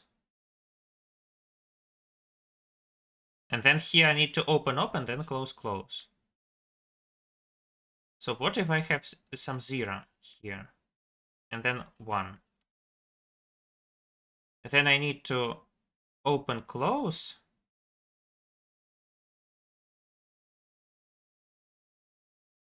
And then close, close. Don't I?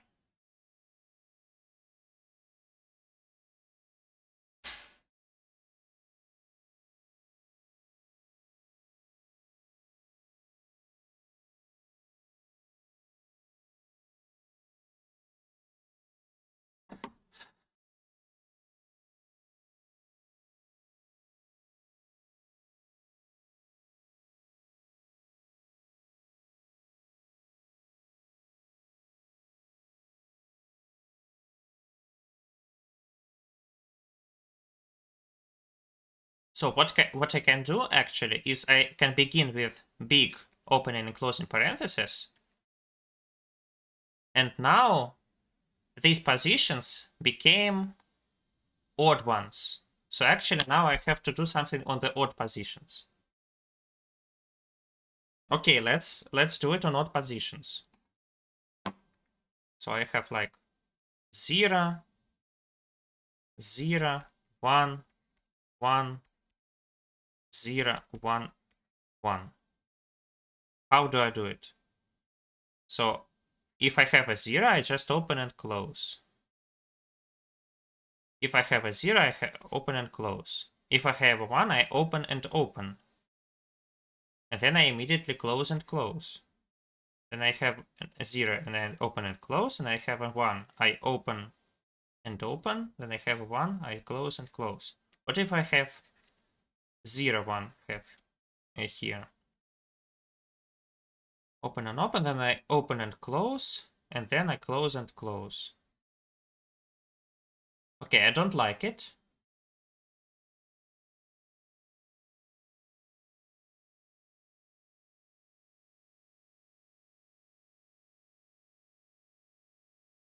So instead of that, I would like to close and open here. So can it be somehow explained? Can it be explained somehow?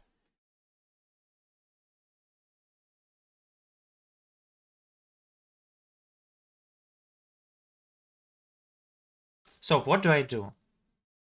Assume that I have a 1. Then I make open and open. Now I have balance plus 2.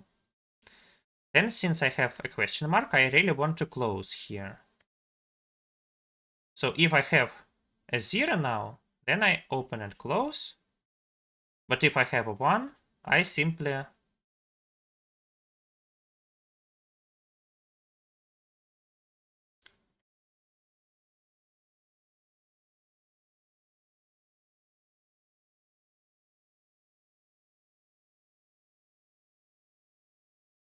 can 1 question mark 0 question mark 1.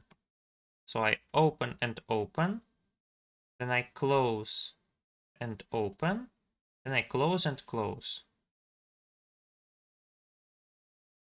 Then if I have another 1, I need to open and open, and if I have a 0, I need to open and close. Okay. Okay. This is understandable. So does it work always? Let's try it. Let's remove everything extra.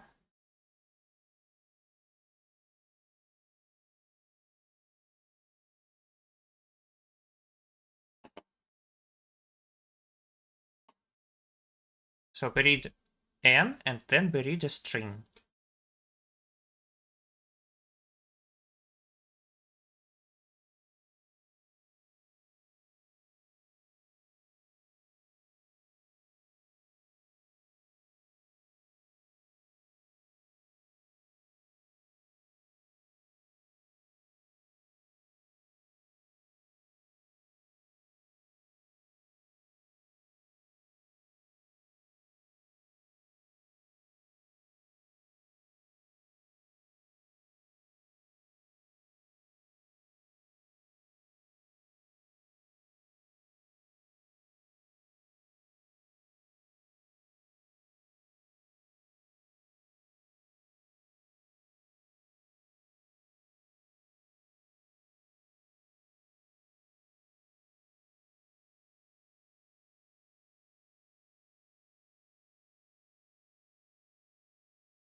Now we need to find ans of a vector.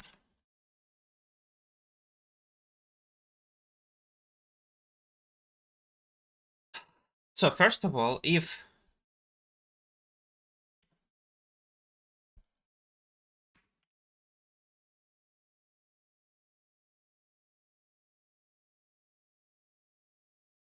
here I need to say optional vector string. Yeah, so I need to check two things. So if v0 is not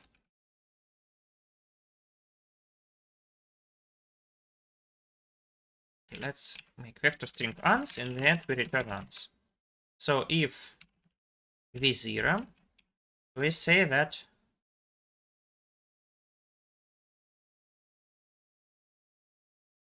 ans consists of this thing.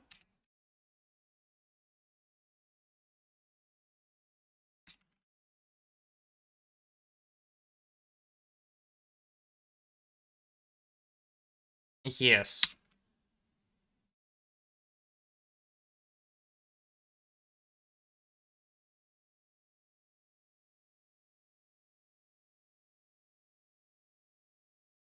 And also we reverse all elements in V. Okay. Then we say that if v.back equals if v.back just, we say that return impossible. Then we need to calculate the number of ones.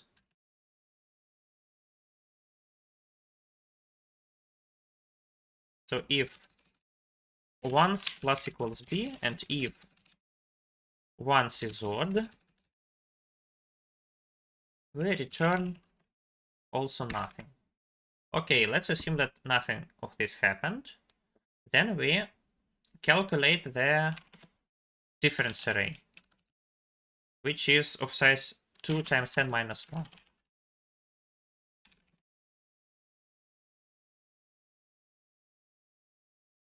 And here we say that df equals vi is not vi plus 1.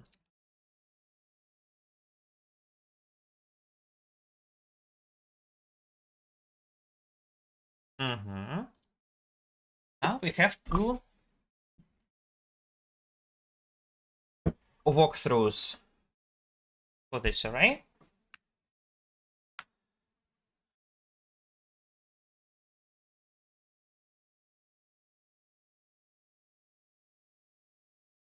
Yeah, so again,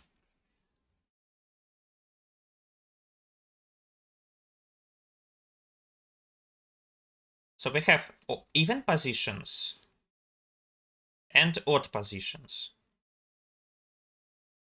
We start with taking this thing, after which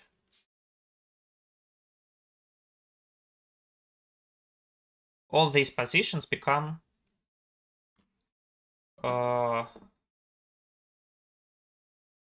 even.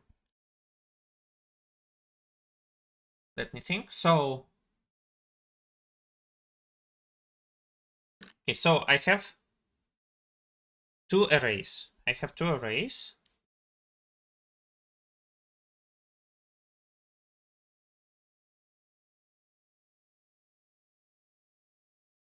Even positions of size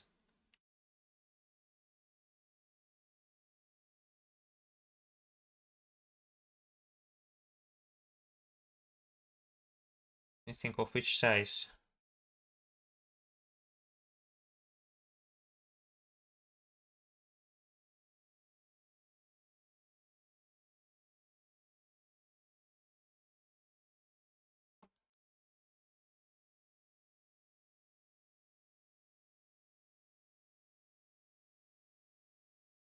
Yeah, of size n.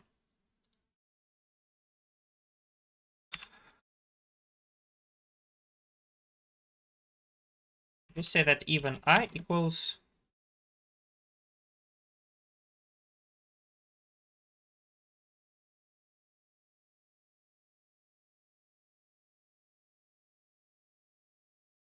even I equals vi times 2,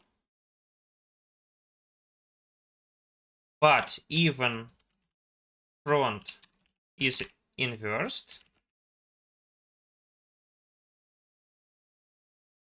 and back is reversed.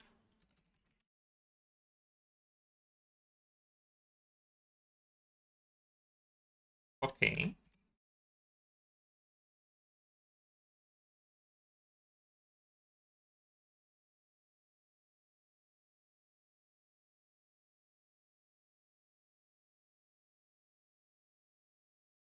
Okay, let me fix something. So if n equals 1, I just want to return answer.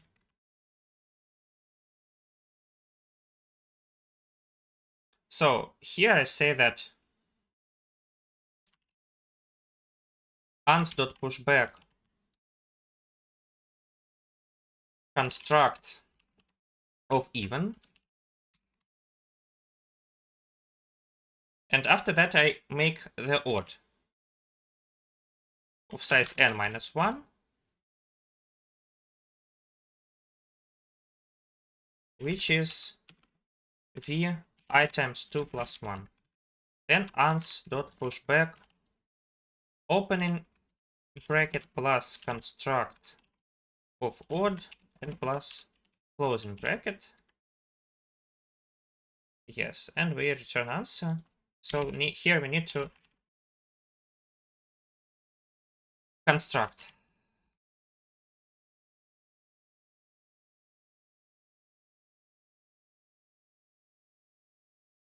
Yeah. So we have bool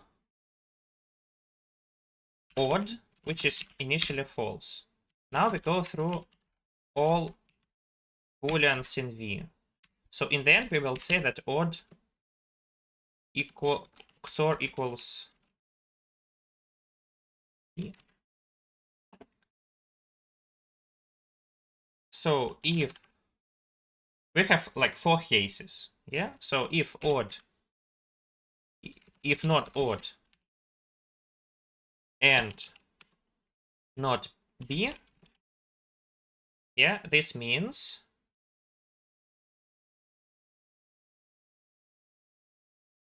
what does it mean?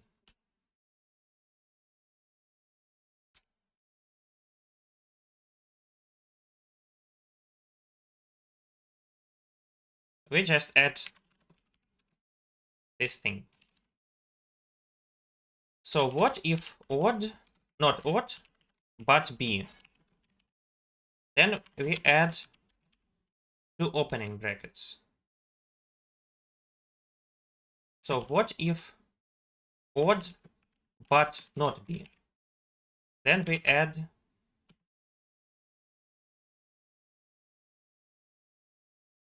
like again this.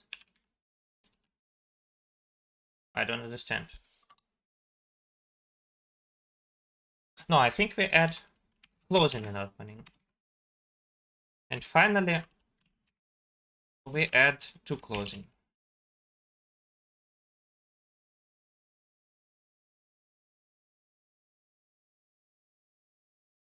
So I believe this can be correct.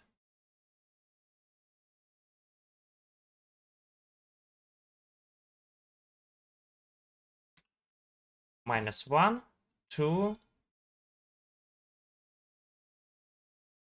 3. So what happened here?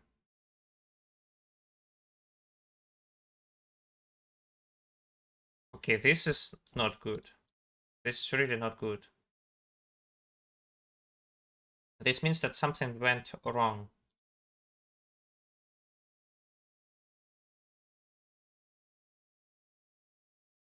Okay, this is for this case.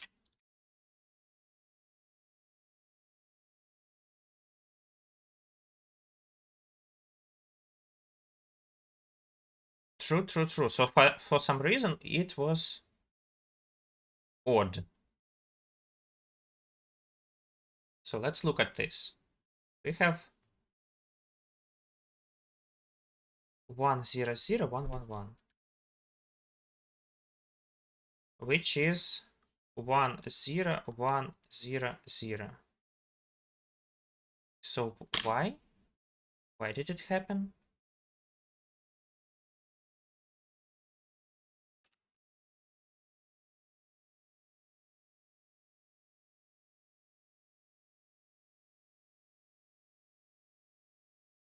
False, true, true, false, false, false. Why? Ah, yes. So let's look at df. df should be yes.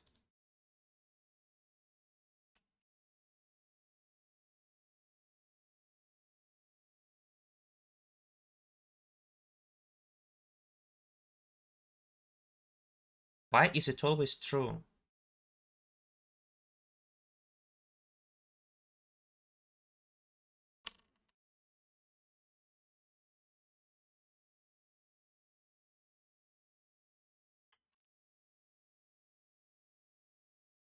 False, true, false. Why? Ah, because it should be df. And this should be df.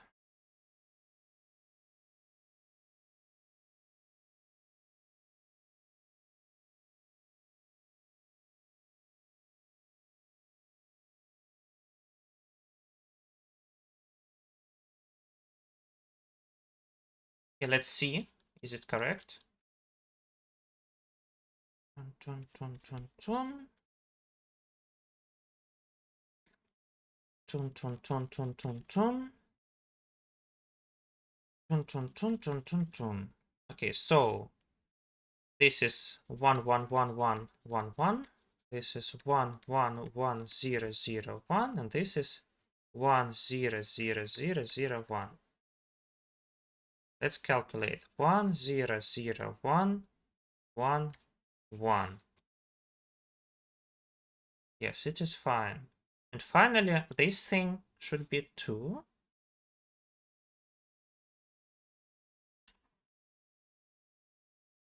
And it should be something similar. Okay, let's calculate it again. Open, close. Open, open, close. And the second thing is open, open, open. Close, open, close, close, close. Okay. 1 1 1 0 0 0 0 1.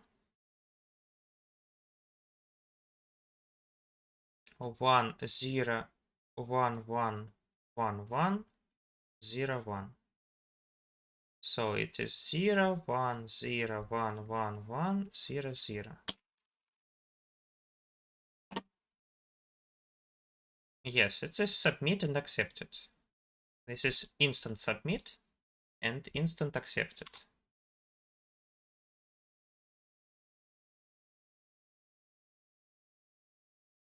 You don't know what is optional?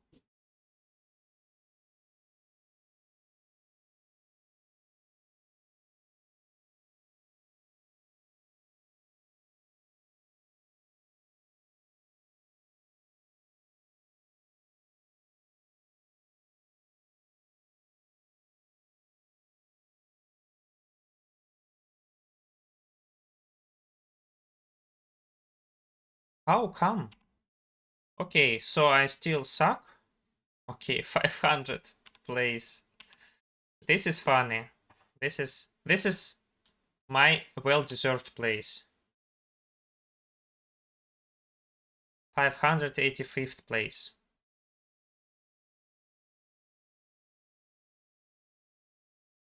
This is my well-deserved place.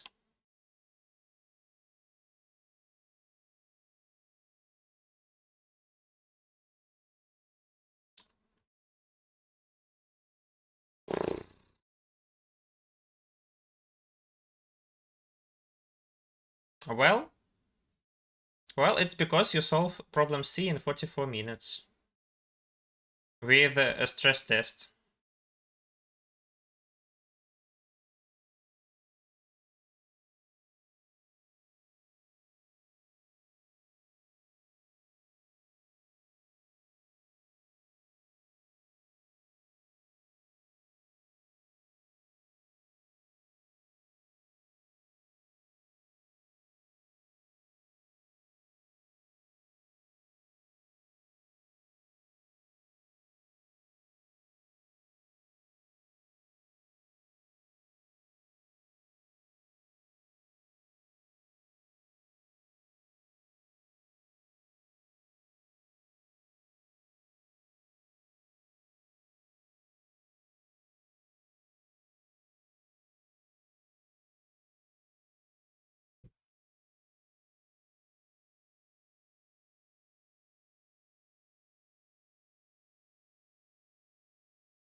Okay, today I had a ration of shame.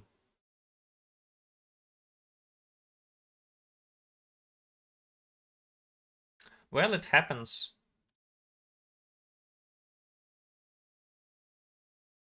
Since I will not solve anything till the end of the contest, let me start my editorial for you. So of course, I will not cover these problems because they are too hard for me. And also I will cover problem E only if there is a fast editorial for it.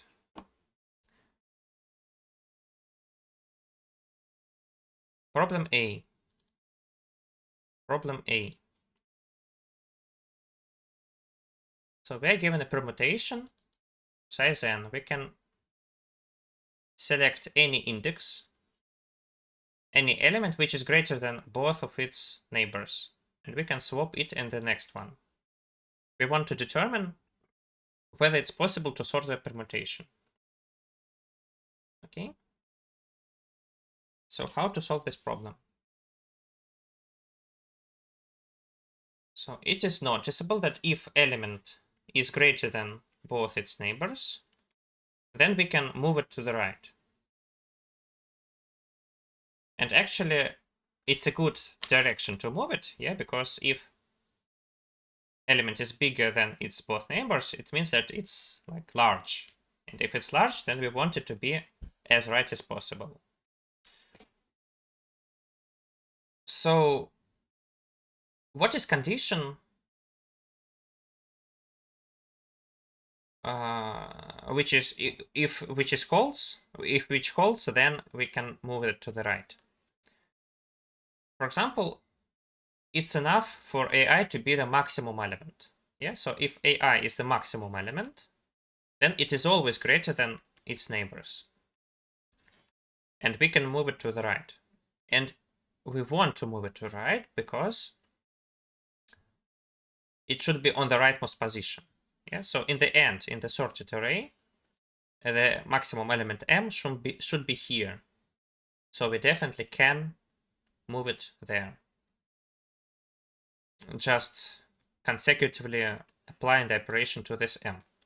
Okay, so let's assume that m is here. Yeah, maximum element. Actually, it is n. Yes, since we have a permutation, this element is n. So now, since you understand that we are going from the biggest elements to the smallest elements, let's look at the element n minus 1. Where is it? If it is here, then everything is fine. It is here. But if it is not here, it's somewhere else. And then we can again move it to the right, because n minus 1 is the second largest element. So it is greater than everybody else except n. And it doesn't touch n until it is here. So while n minus 1 is somewhere in the middle of the array, we can move it to the right, and finally it gets to this position. Then we proceed with n minus 2, n minus 3, etc. So if you have this reasoning, you may think, so is it true that every array is sortable? Actually, no. We have some error in our reasoning. And this error is that the index should be between 2 and n minus 1. Yeah? So we don't need really the index n, because we only need it if we have a maximum. And if we have a maximum on index n, then it is already on its correct position. So we don't need to do anything. So nth position is not needed. But unfortunately, position 1 is needed. Position 1 is needed because if some element is here, it is like stuck. We cannot move it somewhere. Actually, if some element is here, it cannot be moved at all. Yeah, because see, we only swap AI and AI plus 1. and given that there is also some element to the left. So for this firstmost element, there is no element to the left, so it cannot be moved. It will always stay here. Yeah. So if it is 1 here, then actually everything that I said works. Yeah, so you move all numbers from n till 2 to their positions, and then when you come to 1, it is here, and it is fine that it is here because it should be here. So the problem is if it is not 1 here, for example, it is like 2 or anything else except 1. I will write not equal to 1. So if it is not equal to 1 here, it will stay the same at in the end. So in the end, you will have an incorrect element at this position. So actually, the only thing that you need to check is that the first element of your permutation is 1, nothing else. So you can see that in my solution,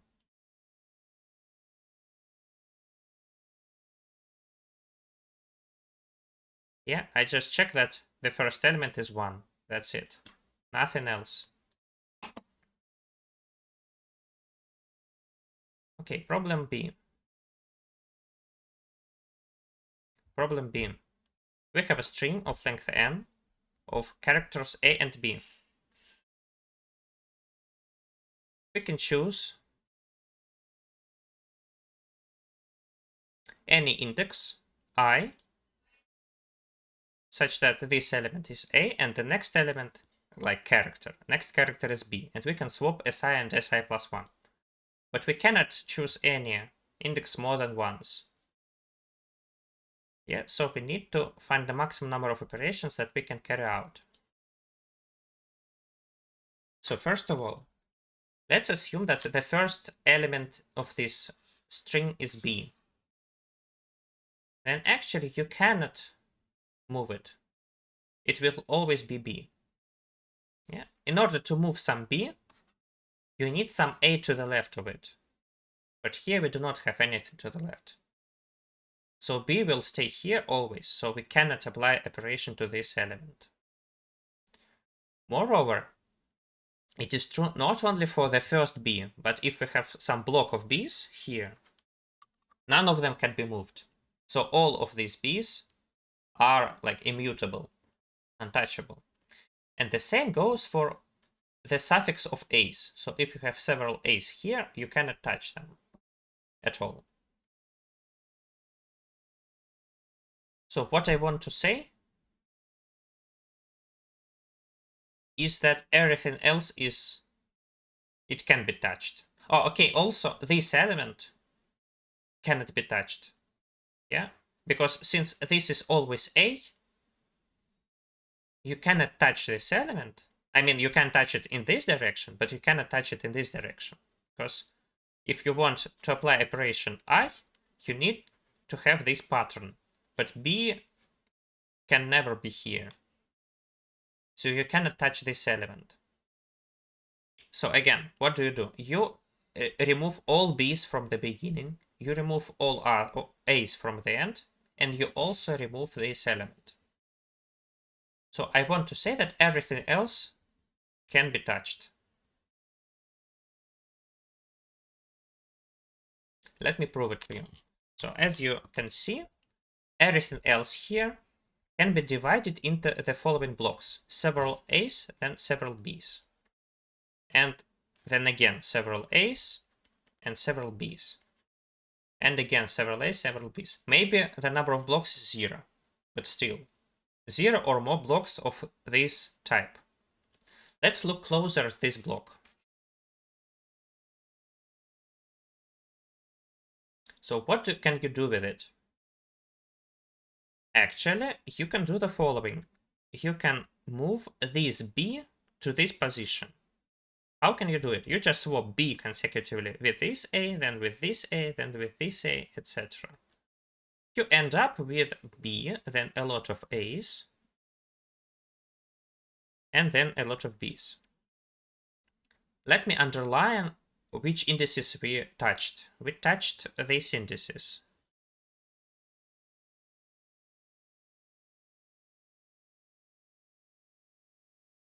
Yeah, I believe we touched these indices. So, but now you can see that this A can move here. So let's proceed. A moves here, it swaps with this element, then with this element, then with this element, etc. Then with this element. So now we have this pattern. B, a lot of A's, a lot of A's ending here, then B's, and then one A. And let me underline the indices that we touched. We touched everything but the last one. Okay? So let's do the separation with every block. With every block. So now every block looks like this. B, some A's, some B's, and A. And then again, B, some A's, some B's, some A. One A. Again, B, some A's, some B's, and A. Let me underline again what we touched. We applied operations to these indices. So except this one. Again, then these indices and these indices. So as I said, you cannot do anything with this index at all. So it is untouchable. But actually now you can apply operations to this and this index. Yeah, because it is always A here, and it is always B at the beginning of the next block. So you can also add these indices. Okay? So this is the construction. As I proved to you, we remove all B's from the beginning, all A's from the end, and we find the number of symbols here except the last one. So be careful if sometimes this length is actually 0. For example, in this string, or in this string, or in this string, it is 0, and if you subtract 1, it becomes -1. But still, you need to print the answer 0. You shouldn't print -1. Yeah, so it's easy. You can do it in linear time. Remove all B's here, remove all A's here, and find the length of this middle part and subtract 1.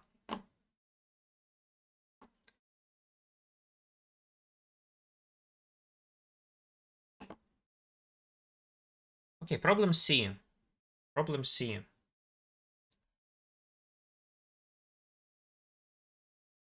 We have two arrays.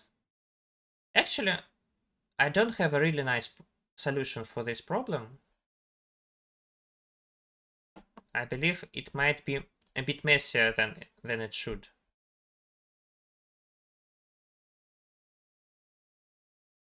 Yeah, it might be a bit messier than it should.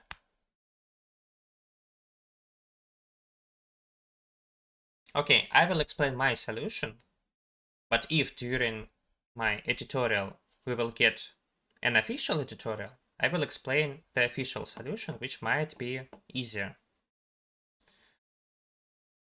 So in this problem, you have two arrays, A and B.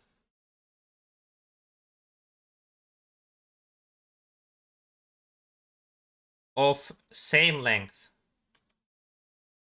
We say that index I is beautiful or good. Good. Okay, I will call it beautiful.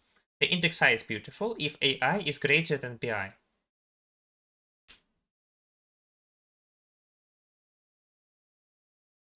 Then the beauty of this pair is the number of beautiful indices. Yeah, for example, 1, 4, 5, 2, 5, 5. The beauty is 0 because this is not greater than this is not greater than this, and this is not greater than this. And if we swap them and consider this pair, then the beauty is 2, because this is greater than this, and this is greater than this, but this is not. Okay? So what we want to do is we are given some number x. We want to rearrange numbers in B in such a way that we get the beauty of x.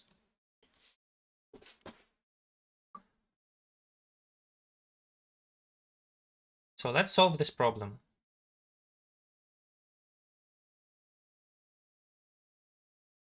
First of all, you need to know what is or what discrete continuity is. Discrete continuity is a concept. So what is a regular continuity? I will not give you some strict proof or a strict definition, but continuous function is something smooth. So it cannot have some breaks like this one.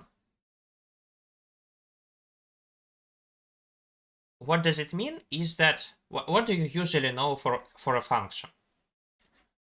You usually know that if you have some point x, you can find the value y for this x. But for continuous function, also the converse thing is, the thing about y-axis is true. So if you choose some value y, and continuous function has some value less than y, let me call it y down, and some bigger value, let me call it y up, then it also holds h value between these two values. This is called, I don't know how it's written, maybe something like this, Bolzano-Cauchy theorem. It says that for any continuous function, if it holds two values less and greater than some y, then it also has the value y at some point. Actually, to prove this theorem, you need to know what a continuous function is, but I will not say to you what it is.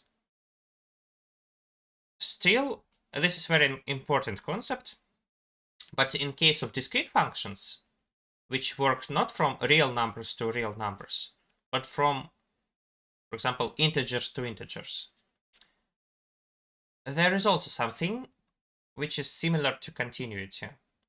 More exactly, something very similar to Bolzano-Cauchy theorem. Namely, sometimes you have a function from z to z such that the difference between neighboring elements, for example, is at most 1. Yeah, so for example, this is discrete continuous function. But if we jump, for example, it is 2, it is 1, and it is 3. So it is now discrete continuous function because each time we jump from some x to the next x, it changes by at most 1. But if we make some bigger jump, for example, like this, it is no more discrete continuous. Yeah, because this delta is like 3 or 2, greater than 1. In this case, there is an analog of Bolzano-Cauchy theorem. So it says that if this function has some value a and b, then it holds all values between a and b. Yeah, so how to prove it? So in this case, it is easily proved. For example, let's assume that a is less than b, and we want to hold some number c between them. For example, in this point, this is value a, this is some value c, and in the end, it was some value b. Let's just move along this graph of this function from left to right and look at the points. Also, let's draw this horizontal line through number c. So notice that in the beginning, u was you were below this line, and in the end you will be above this line. So at each step you either stay below this line, or at some moment you will go above the line or on the line. So if you get on the line, you win, because this is the value C that you were seeking for. So the only way to get from the bottom part to the top part without stepping on this line is to jump over it. And this is where this condition becomes handy, because you cannot jump over this line without having more than one delta. Actually, at least two. Yeah, so you start at most C minus 1, and you end at least C plus 1. So you need delta at least 2 to make this jump. And this definitely means that your function is not discrete continuous. Okay.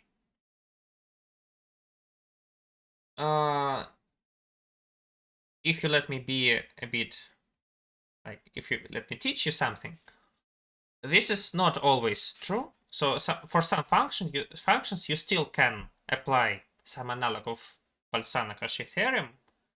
However, it is not discrete continuous. Sometimes there is no modulus. For example, you can say that f(x plus 1) minus f of x is at most 1. So it can either jump by 1 or stay same, or do any kind of jump down. So it can decrease by any number, but it cannot increase by more than 1. This can be called, I think, function of bounded growth. So instead of it being discrete continuous, it is of bounded growth. But it is still true that if you have some f of x equals a, and f of y equals b, and x is less than y and a is less than b, then you can hold all numbers between a and b. And you can prove absolutely the same way as this Bolzano-Cauchy theorem for discrete continuous functions. But okay, we do not need it here. All we need is this fact for discrete continuous functions. So why was I explaining all of this? Because you need some function to have value of x. To do it, we only need 3 things.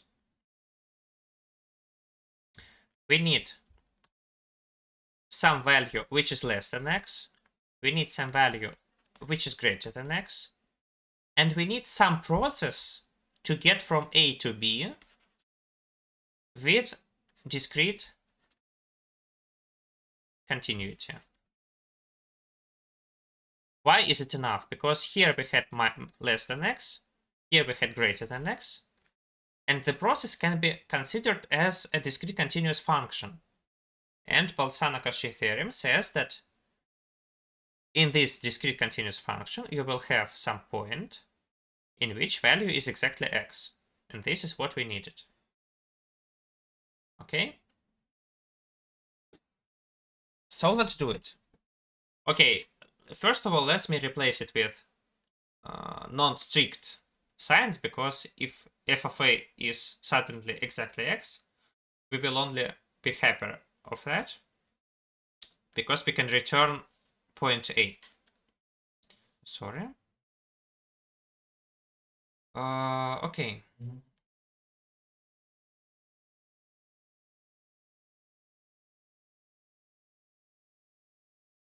So, how to find such point a, which is at most x? What do I mean, like, with by this a and b and f? So a and b is actually some permutations of b. So what I really want is to have some permutation B min with the minimum beauty.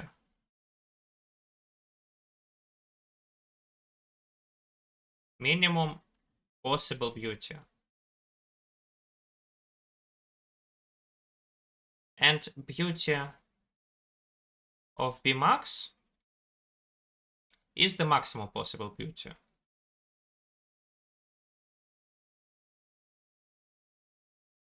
We have two permutations, B min and B max. And then we want to traverse from the first to the second one with beauty, changing by at most one per step. So if x is between beauty of B min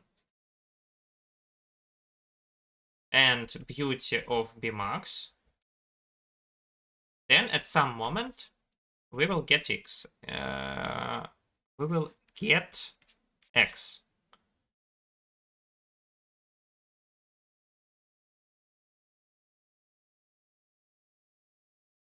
And if x is not between them, then actually it is impossible to get this x because it is even less than the minimum possible value, or it's greater than the maximum possible value. So it's unreachable. So there are things to explain. First of all, let's explain how to get B min, for example. And this can be done greedily. So if you have an array A, what you can really do, let me look at my submissions. Okay, this is in queue. So you have an array A. You have some elements here. What do you put here? What do you put here? So, okay, this is B, and this is B min. What do you put here? I claim that actually you can put here minimum element of B, which is greater than... Oh, no. So B min means that the minimum beauty. Yeah, okay, yeah, fine. You can put here minimum, so let it be 0. So this is A0. You can put here minimum element of B, which is at least A0. So you can always just greedily put here the minimum element of B, which is at least 0. A0. So why is that? Why is that? Assume that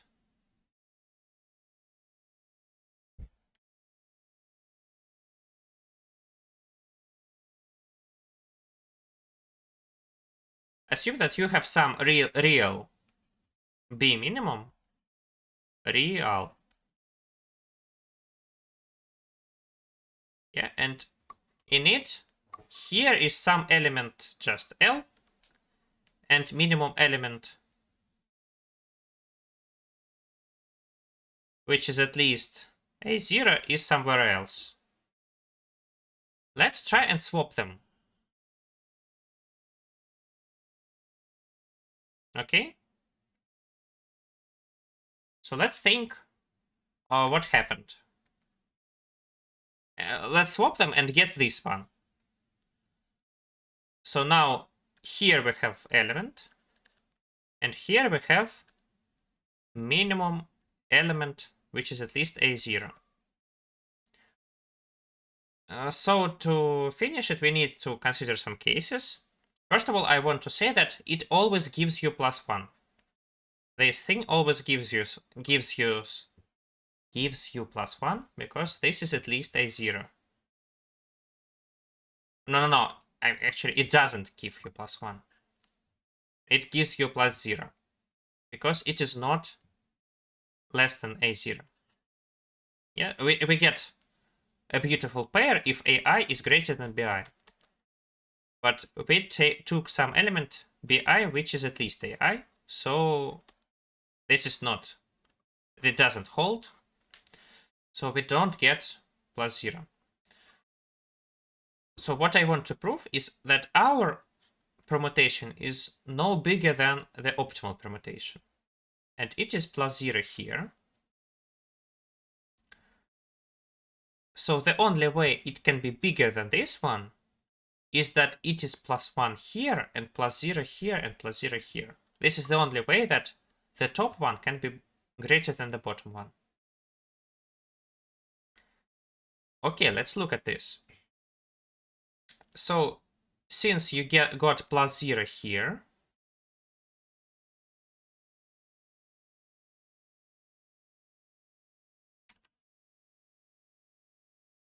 let me think.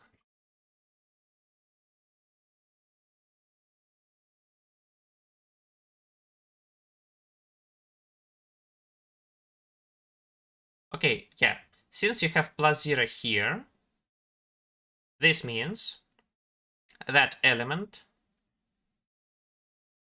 is at least A0. Okay, but you had +1 here, and here is AI. This means that element is less than AI.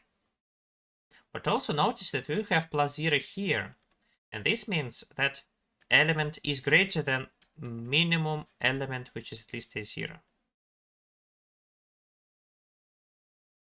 No, element is not greater.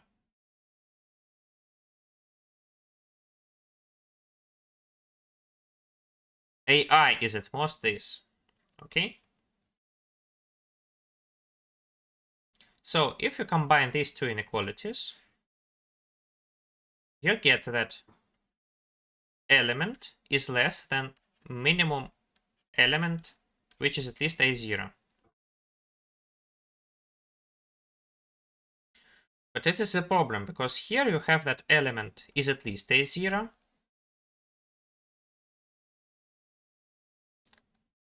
So, okay, let's consider the set B0 consisting of all BIs, which is at least A0.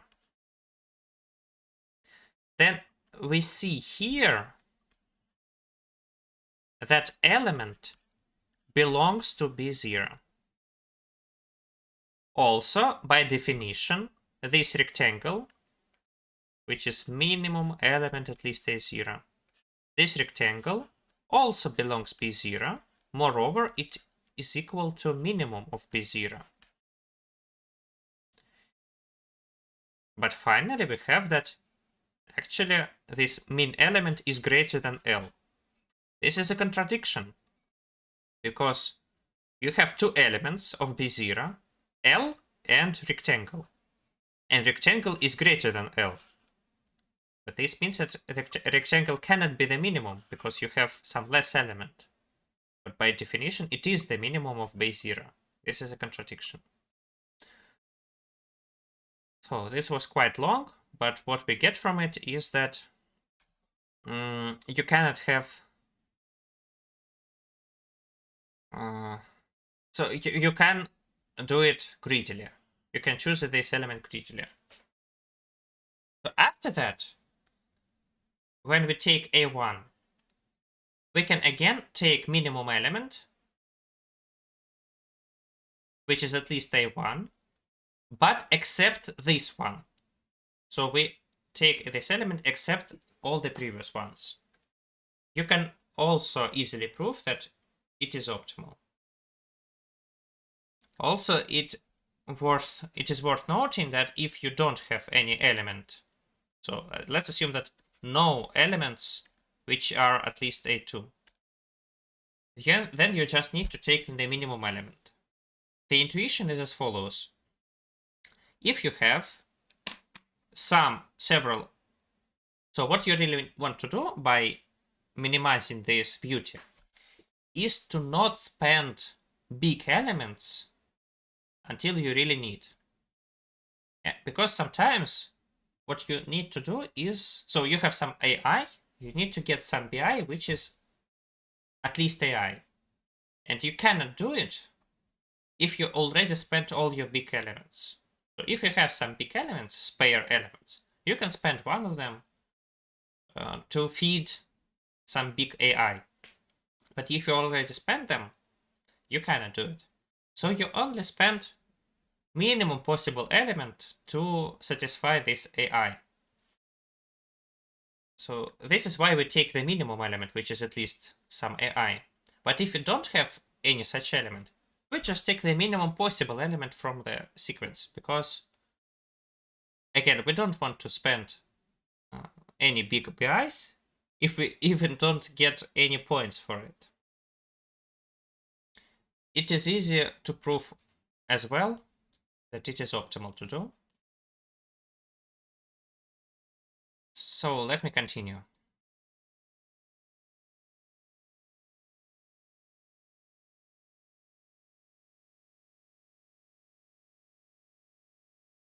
Okay, we can get B minimum and B maximum. Then we can find their beauties easily. And we can check if X belongs the segment between them. So let's assume that it belongs the segment between them. Then actually, you can make some little perturbations which get from B minimum to B maximum with discrete continuity. And this will give us the value, some B intermediate, such that beauty of this value is X. Yeah, because it is less than X and this is greater than X or equal. So what is this process?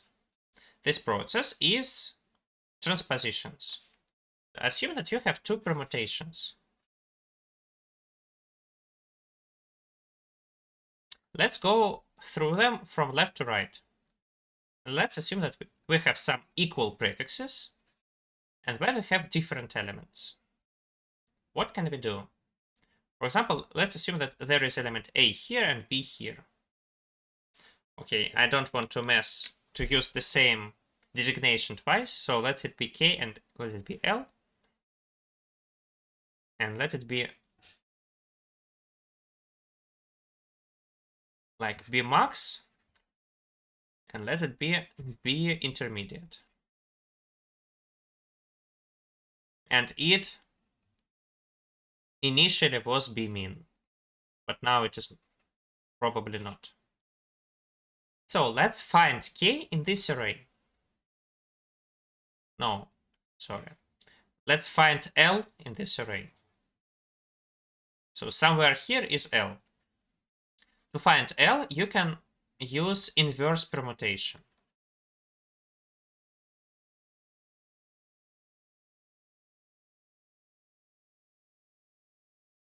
So let's use inverse permutation to find index L here. Then we just swap this element and this element. And now here we have L, and now we have here K, and we can increase this mutual prefix by 1.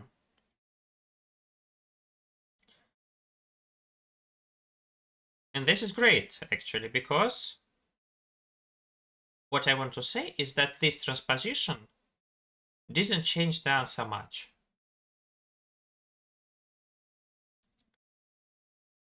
For example, let me prove that beauty nu is at most beauty plus 1. So how could the beauty increase by 2? Only if both of these indices were not beautiful, but then they became beautiful. And this is actually impossible. For example, let's assume that BK is at least BL. Then I want to say that, and now we have here BL on the position, on the kth position we have BL, and then on the lth position we have BK. then it is not possible that L was not beautiful, but became beautiful. Because its element was BL, and it increased or stayed the same. If you increase an element B, it cannot become beautiful from not being beautiful, yeah? Because it would mean that it wasn't beautiful, so AI was not greater than BL. But it became beautiful, so AI is at least BK now, or greater than BK.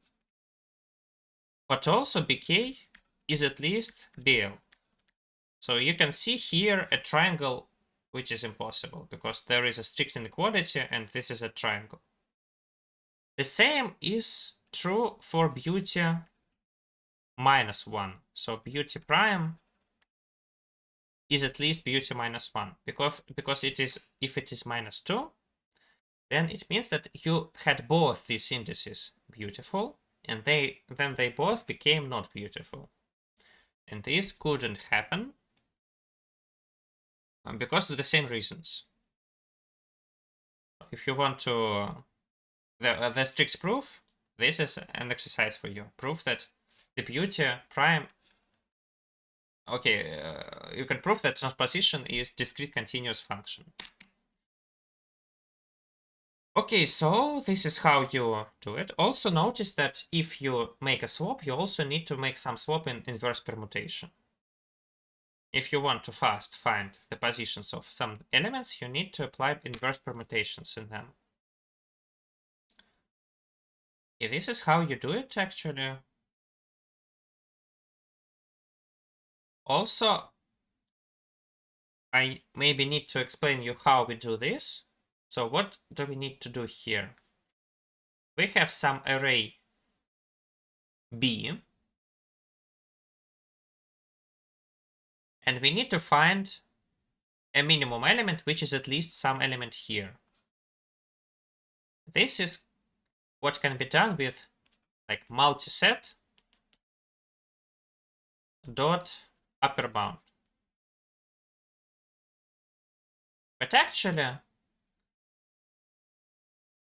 you don't need a multiset, because you not only need the element, but also its index. In the end, it will be really useful to have indices. Well, you can avoid it, but it will be just more comfortable to use indices. So instead of multiset, you can just use set, but of pairs. So this will be bi, and this will be I.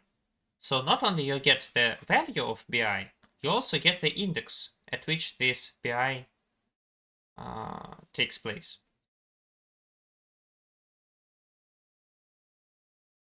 Okay, this is how you find bmin. And finally, before coming to the next problem, I will explain how you get bmax. So to take bmax, you have the following procedure. It is really similar to the previous one, but a bit different. So if you have AI, you take minimum bj. Let me think.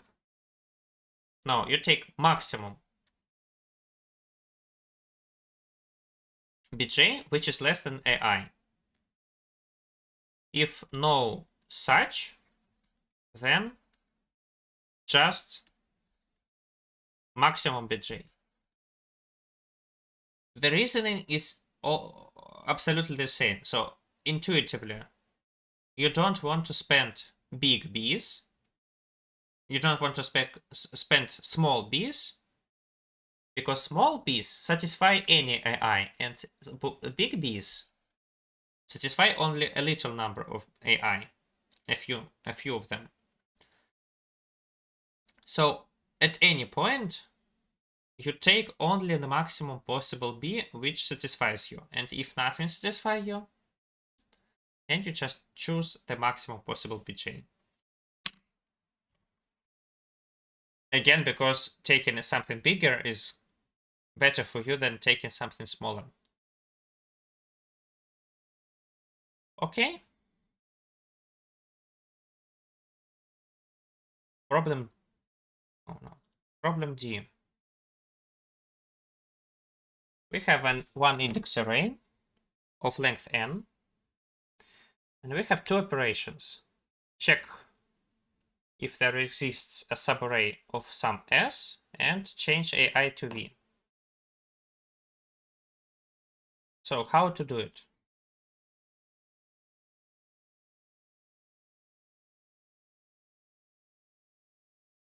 So definitely we will need some structure which can fastly change elements and find some prefix sums. I will use Fenwick tree.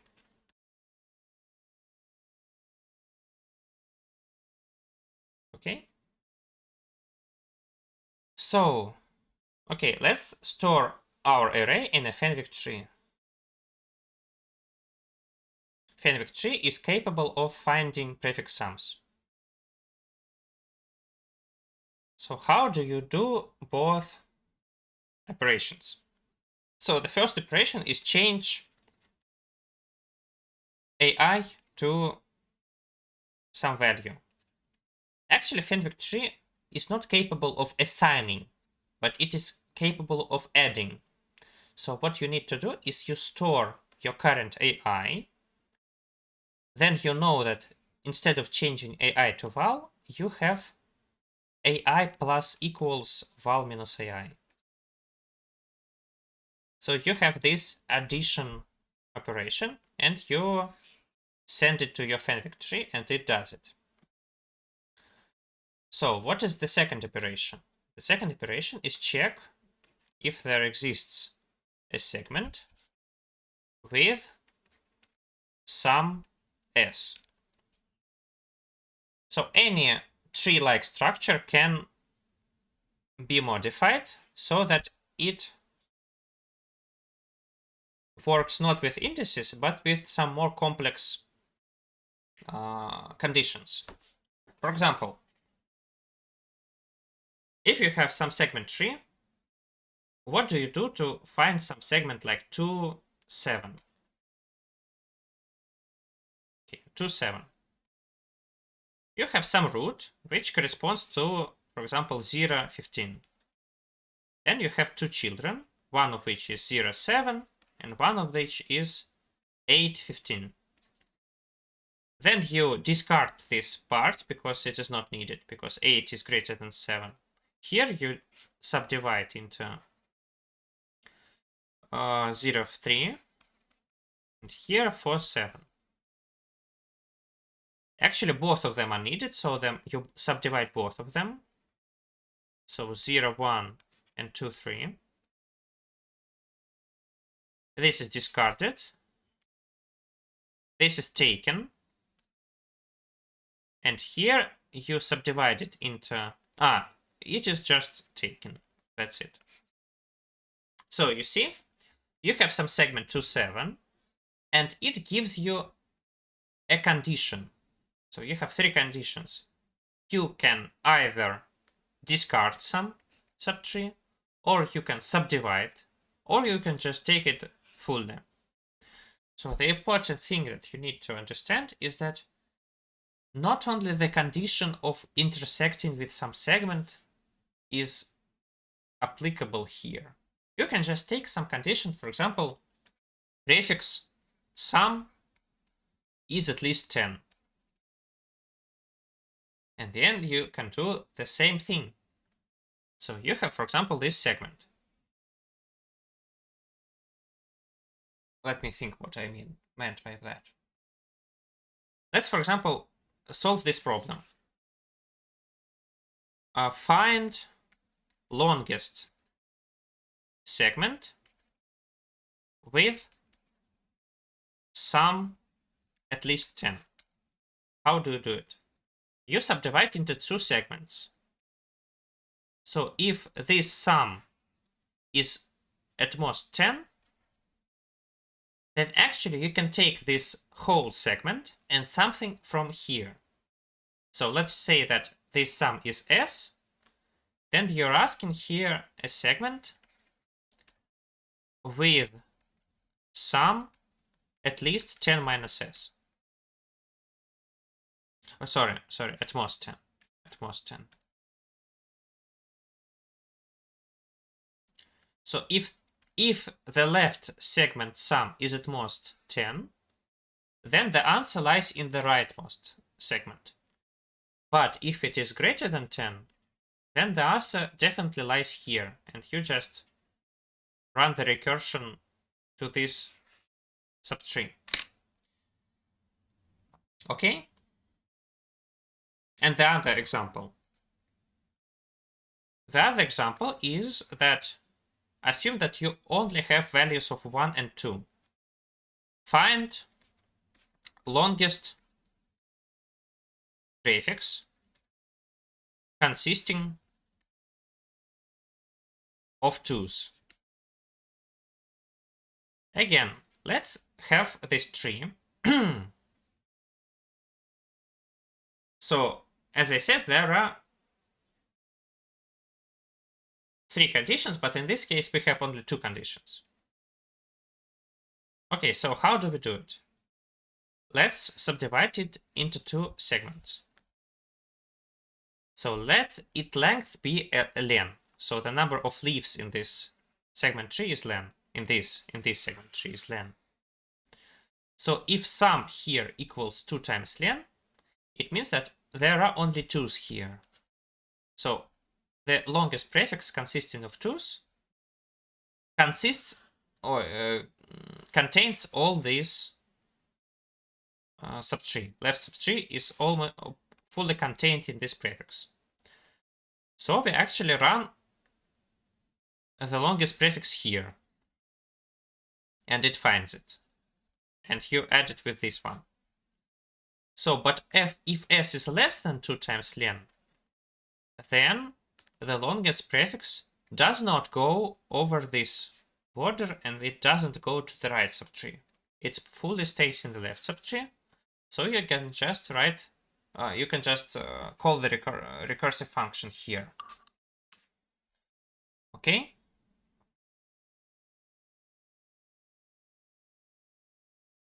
So actually, conditions like this can be easily used to find some longest prefix with some condition, or shortest prefix with some condition, or longest suffix with some condition, etc. So if you are really interested in implementation details, you can watch my screencast, but for now I will say that Fenwick tree is also capable of not only finding a sum of a segment, but also finding the minimum segment with at most such sum, with at least such sum, or maximum segment with at most such sum, and maximum prefix of 2's. So I will need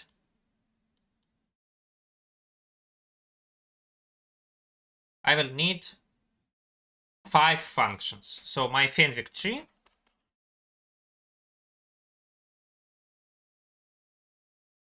can do 5 functions. So first function, or maybe 6 functions. So 6 functions. Tree dot n. It's just number of leaves in this tree. It is easy. The second thing is tree dot sum. Total sum in the tree. Third thing is add to some element some value. Also, it is pretty standard. So the fourth thing is more interesting. Tree dot maximum prefix of sum. This is maximum r such that sum let me rewrite it. Sum from 0 to R of AI is at most sum. So max pref. Also, tree dot pref2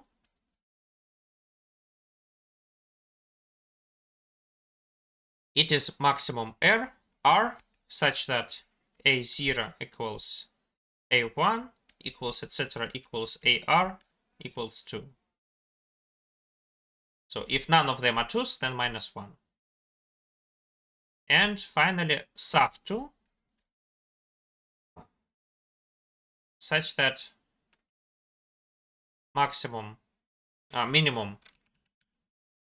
minimum L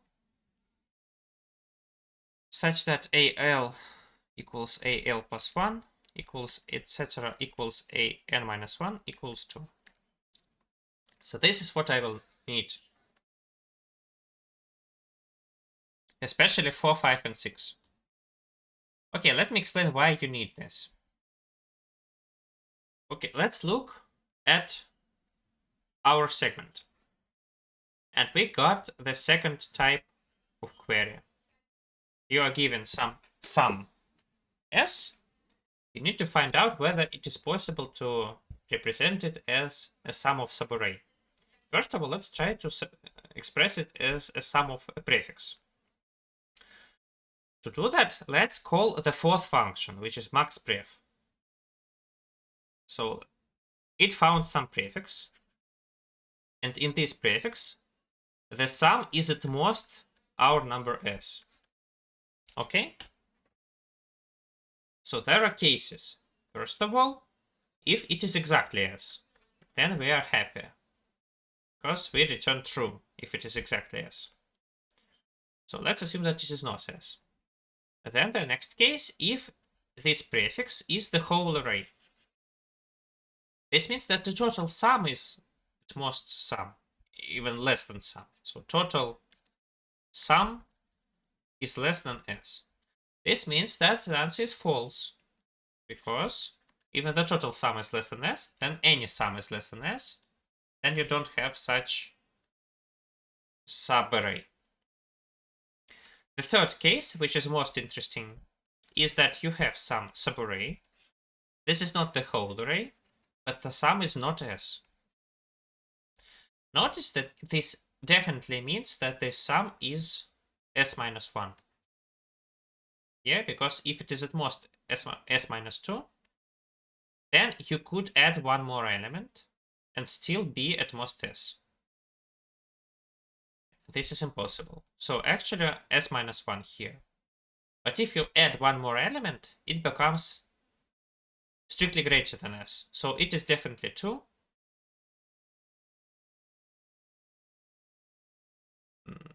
It's not possible to be 1.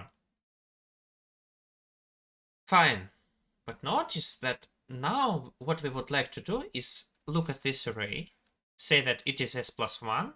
So we would like to remove this element if it is 1. So if it is 1, we could just remove this element and get an S here and win. So if we don't win, then this is 2. So again, we get the same situation. We have this array with some S minus 1. So again, if this is 1, we win. Because if we add this element, we get S. So this is 2. But then this is some S plus 1. And we would like this element to be 1 so that we remove it and get the sum of S. So this is not the case, and this is 2 here. And we can continue actually and get some suffix of 2's and some prefix of 2's. So actually, what I want to state that if this is the maximum prefix with sum less than s, or at most s, and if it is less than s, then the answer is false if all these elements are 2's.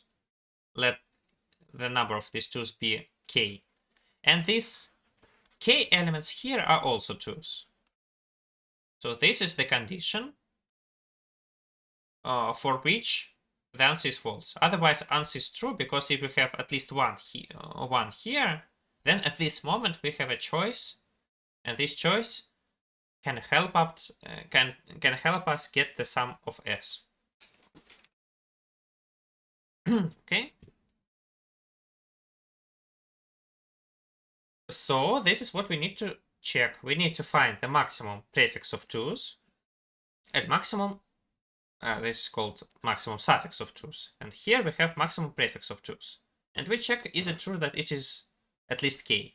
If both of them are at least k, then the answer is false.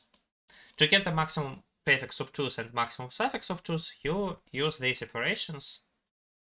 And Fenwick tree or any other tree is capable of doing it in logarithmic time, as well as all other operations.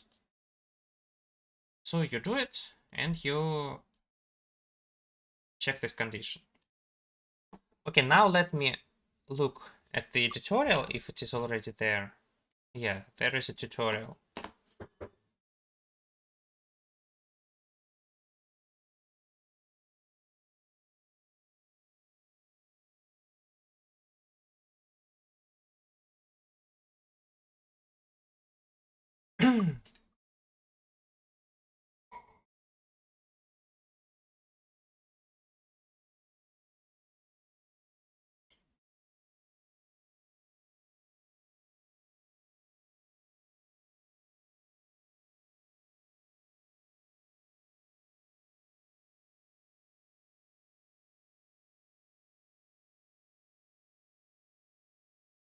Let me just look at all the tutorials fast.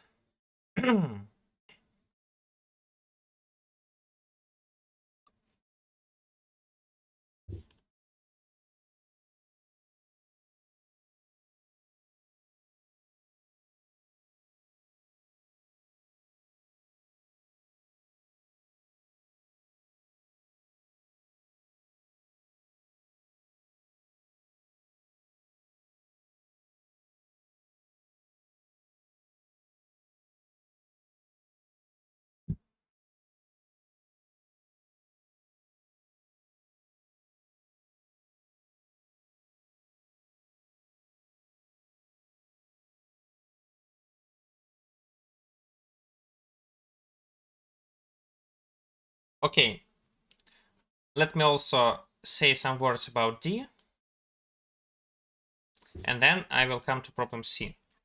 So it could be solved a bit easier, definitely, if you have the following observation.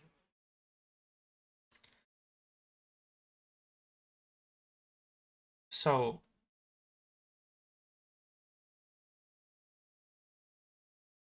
assume that our aim is number s, the sum s. Assume that we had some number s plus 1000, for example. Then I want to say that actually s is also obtainable. Why is that? Actually, always you can subtract 2 from the sum. So by repeatedly subtracting 2, you will get this s. Why can you subtract 2? So let's look at our array. If its leftmost element is 2, then you can just remove it. If your rightmost element is 2, you can remove it. Otherwise, both of these elements are 1's. But then you can remove both of them and still subtract 2 from your sum. So indeed, you can subtract 2 from any sum. So this means that s is obtainable if and only if maximum obtainable number with same parity as S is at least S. So this is the condition.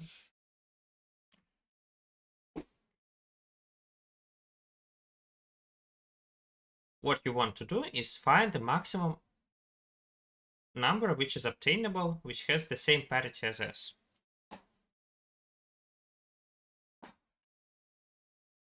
Okay?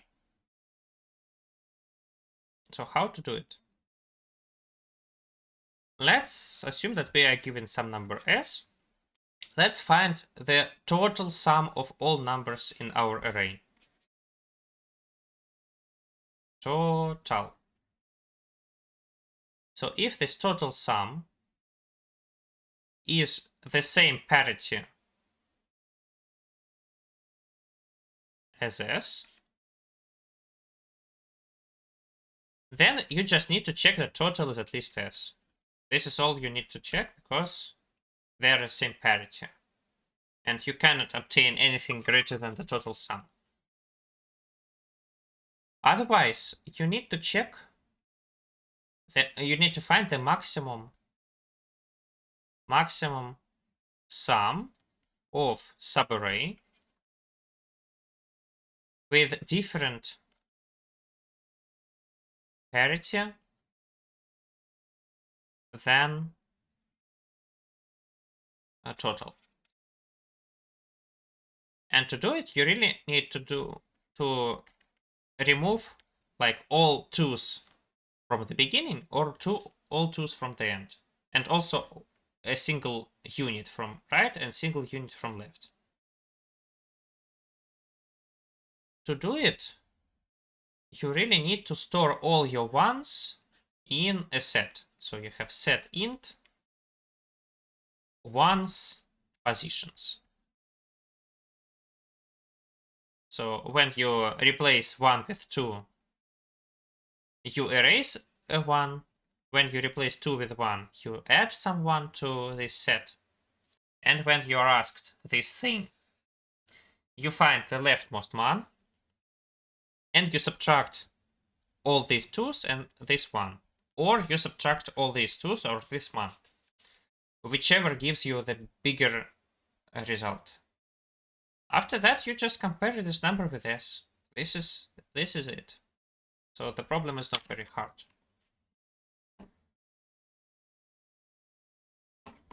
Okay, let me now understand the problem C.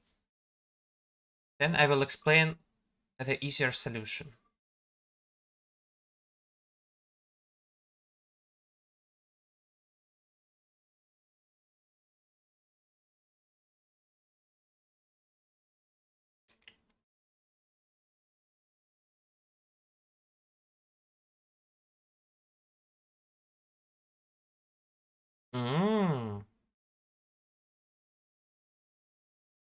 Oh, wow.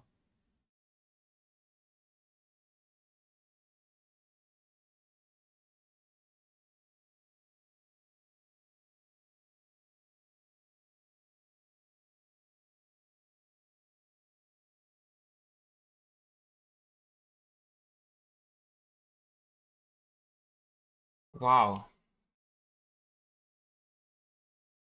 Again, so let me remind you.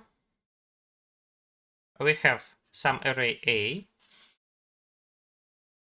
And we have some array B.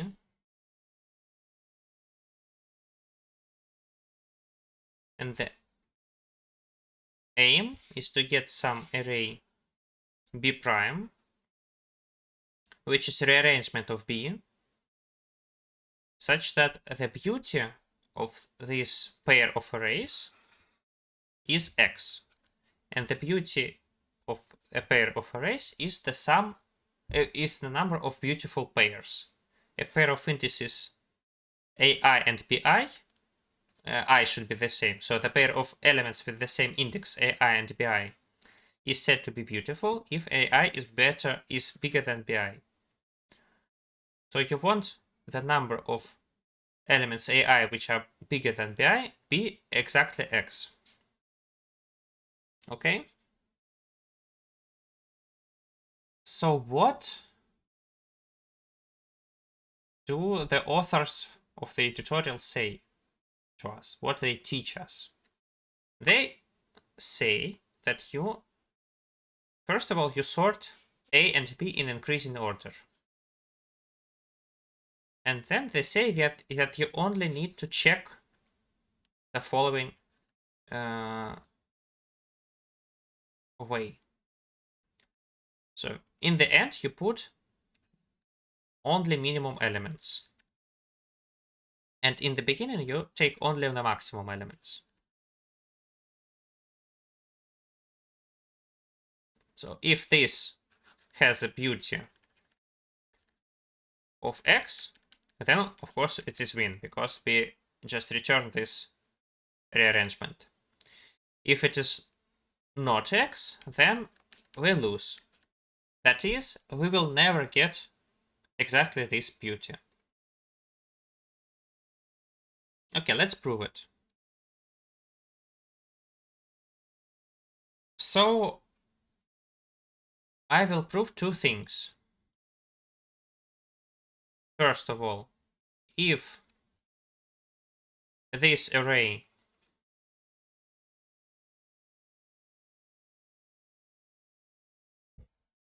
gives us beauty of greater than x, then it is always greater than x. And the second thing, that if its beauty is less than x, then it is always less than x. Let's prove the both things. So if the beauty is greater than x, here,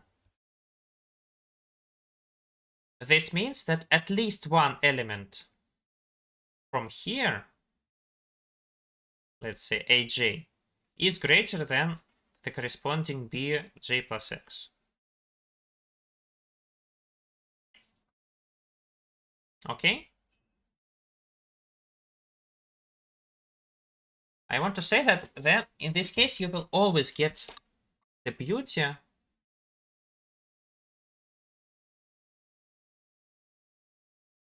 greater than x. Let me think.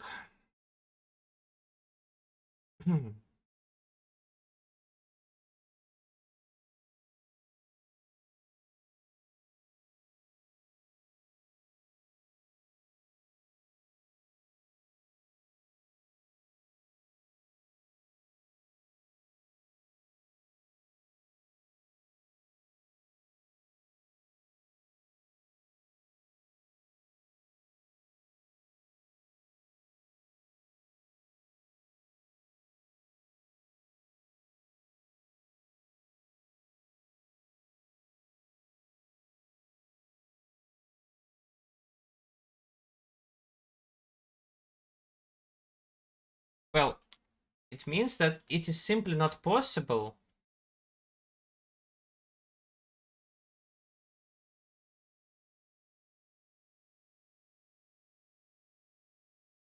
to have less than x plus 1 such pairs.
Okay, let me have a hint.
Sorry, I really... this is not an intuitive fact for me because I didn't think of it during the contest.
Okay, so what they are saying is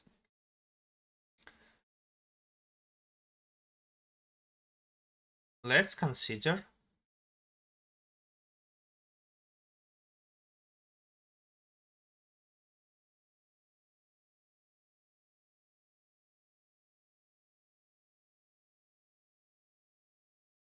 these two arrays.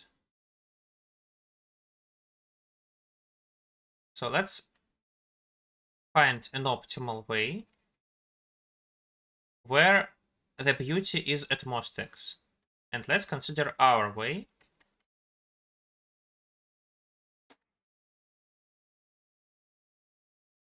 where the beauty is greater than x. So what they really want to say is that we will get from this array to this array with some operations which do not increase the beauty. How do they do it? Let's consider the maximum prefix in which this is same as this. Okay, let's consider the first inequality. So it's like pk, and here we do not have pk, something else. Let's assume also that k is at least x plus 1, so this b is not among these ones. So in our optimal way, bk is somewhere here, but here it is here.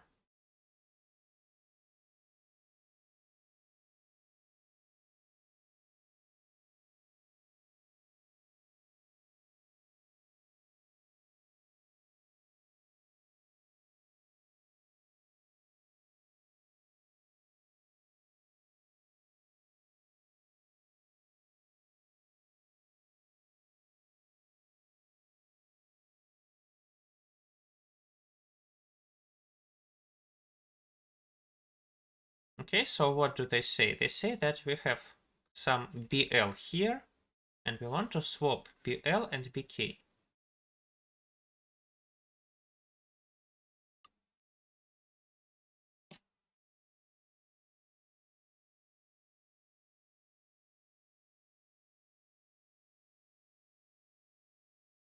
Don't understand, sorry. I really don't understand this fact. It should be really easy, but I cannot understand.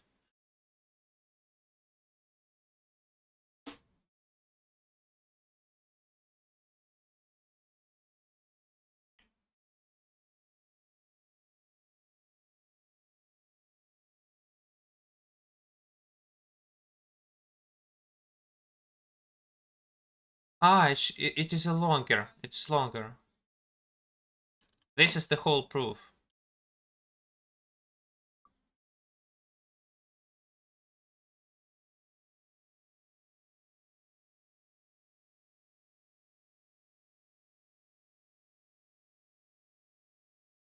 Okay, sorry.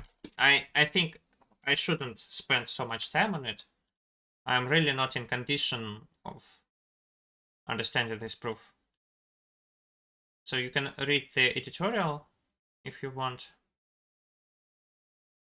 I really don't understand how they put such non-trivial fact here on problem C. So you can just believe in it and get you accepted, but I really wasn't able to find out this fact. So I had to go the longer and harder way, which resulted in 40 minutes on this problem, which I didn't like really.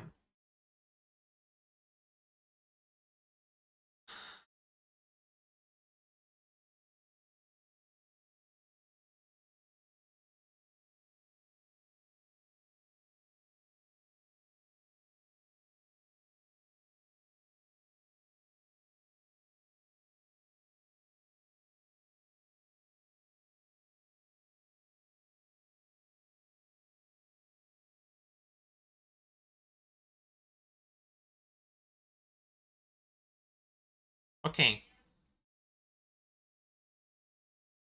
I will even ignore the problem E because I didn't really solve it a lot.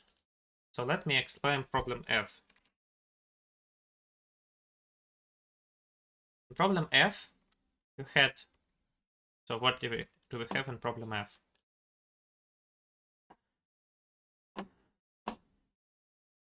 We have a binary string of length 2n, and we want to draw a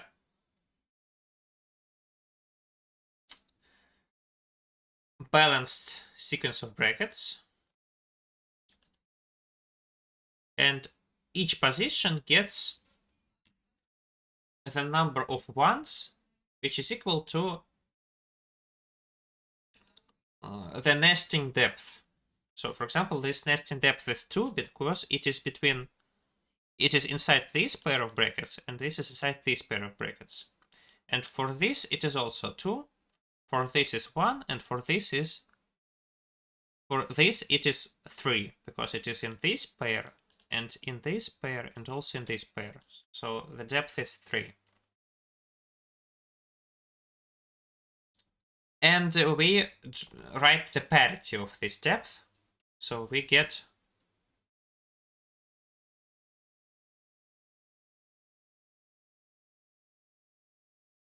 for example, in this case, we get this one. Oh, in this case, in case of this bracket sequence, we get 1, so 2 and 2, which result in 0, 0, and all of these are 1s. So you are given a string of 0s and 1s, and you want to represent it as XOR of several bracket sequences.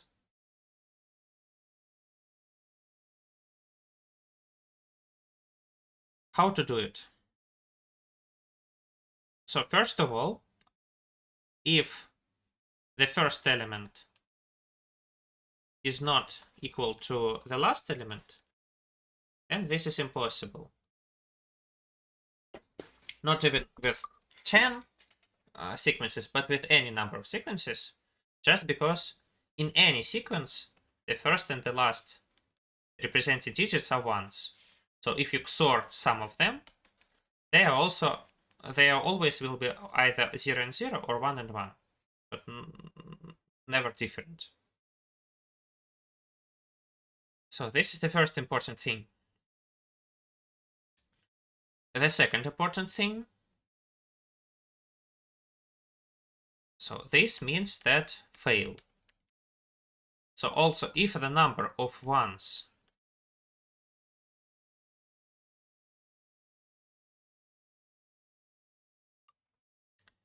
is odd, then also fail. Why is that? Because if you add one pair of parentheses, actually always opening and the closing parentheses will be on different parities. Why is that? Because the number of parentheses between them is even, because they divide into pairs. So these should be different parities. But if they are different parities, this means that the application of these two parentheses results in XOR with this string, which has an even length.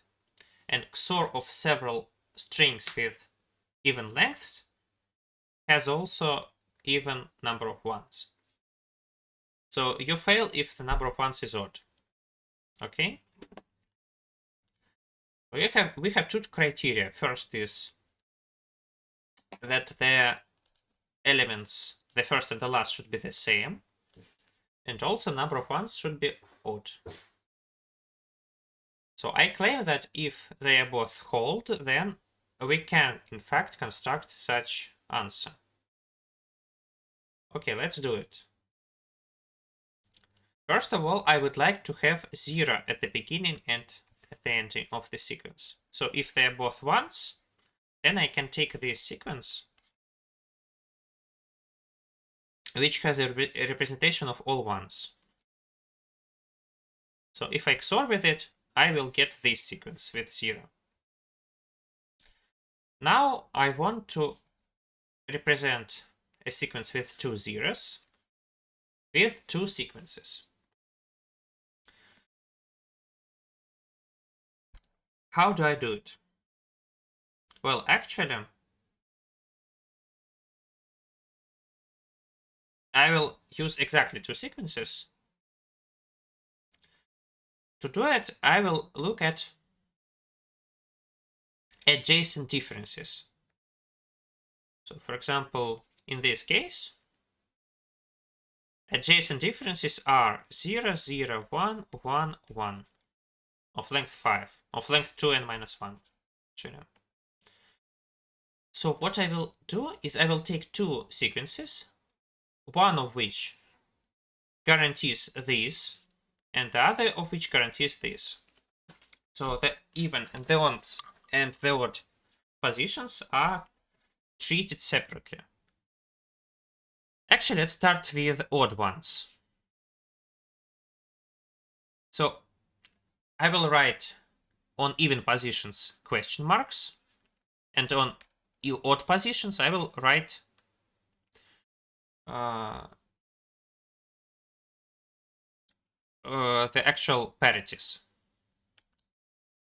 So what does it mean? Actually, the one means that I want the same symbol here and here. Sorry, this is incorrect string because 0 here is not 1 here, is not equal to 1 here. Let me rewrite it a bit.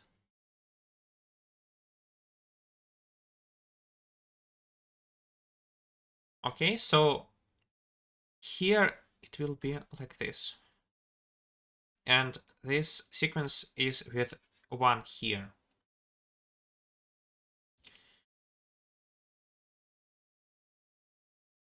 So what I claim is if you have a 0, then you need to have different brackets here and here. But if you have 1, you need to have same brackets. And it is easy to prove. If you have two opening brackets, for example, then the depth of this one is 1 plus depth of this one. And if you have two closing, then these are different by 1. But if you have opening and then closing bracket, then they have the same depth. And if you have this construction, then they also have the same depth. So when we have 1, we need to take two equal brackets. And if we have 0, we want to have different brackets. What about the question mark? We will try to have to treat it like a 0. So to have different brackets here. But unfortunately, this won't be always possible. For example, in this case, if you want this question mark to be treated as 0, you need this bracket here, which is not possible. So we will have only one exception. The first element, actually the first two elements will always be opening brackets, and the last two elements will always be two closing brackets. So the first and the last question mark will be the only symbols which are exceptions and which will be treated as ones. Okay, after that, you actually have quite simple linear algorithm. So you have like a state,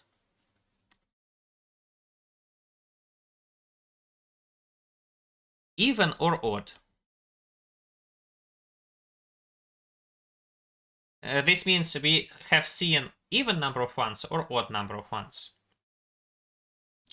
Let's for now forget about this and this. Let's just pretend that they do not exist. So actually, on even positions, 0 indexed, we have numbers, and on odd positions, we have question marks. This is only because we removed these ones, the first and the last ones. So in the beginning, we have an even state. Yeah?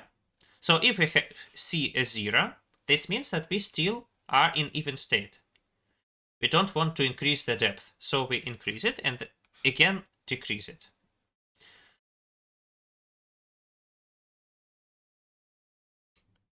okay, if we are in even position and we have a 1, this means that we need to take 2 opening brackets. And now we are inside some group, so we are in odd situation, which means that we are in some opening bracket which was opened earlier. So if we see 0, I believe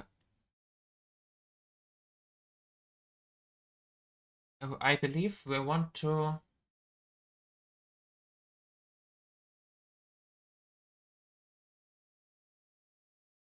work like this, I think.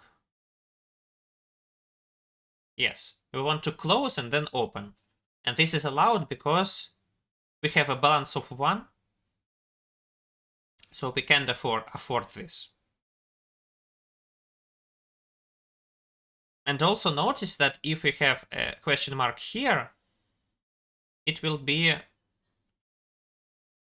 surrounded by opening and the closing bracket. So it will really be treated as 0. And the same goes with question mark out in even position, because it will also be always like this or like 2 opening brackets. So the question mark will always be treated as 0 with 2 different brackets. Okay, finally, if we have an odd situation and we see a 1, this means that we put 2 closing brackets. And this means that we leave this pair of brackets and we are finally again in even position.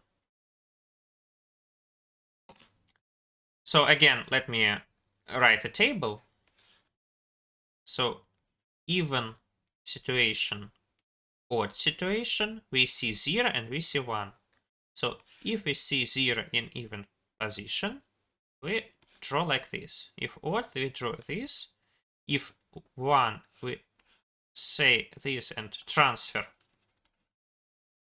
to odd. And finally, if we have to closing, then we transfer to even. You can prove by case consideration that this is correct. And everything except the very first exception, question mark, and the last question mark, all question marks aside from that will be surrounded by different brackets.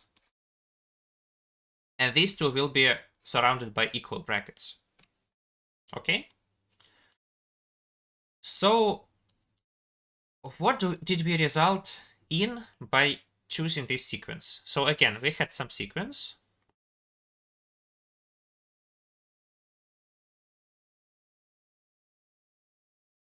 And we chose some sequence which had these elements correct, but also, unfortunately, it changed these elements. Yeah, because they worked as 2 question marks. So here we had 2 opening brackets and here we had 2 closing brackets. So we will result in a sequence in which all odd positions are now zeros. On even positions, the first one and the last one changed, and all the other positions didn't change. And now you can just apply the same algorithm, but with question marks on odd positions. So now you have question marks on odd positions, and on even positions, you have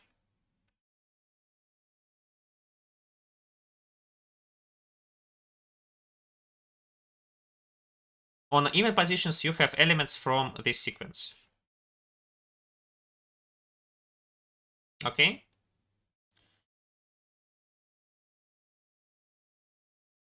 This is the same. You just apply this table. You start in an even position, and you go through all characters and do what it says.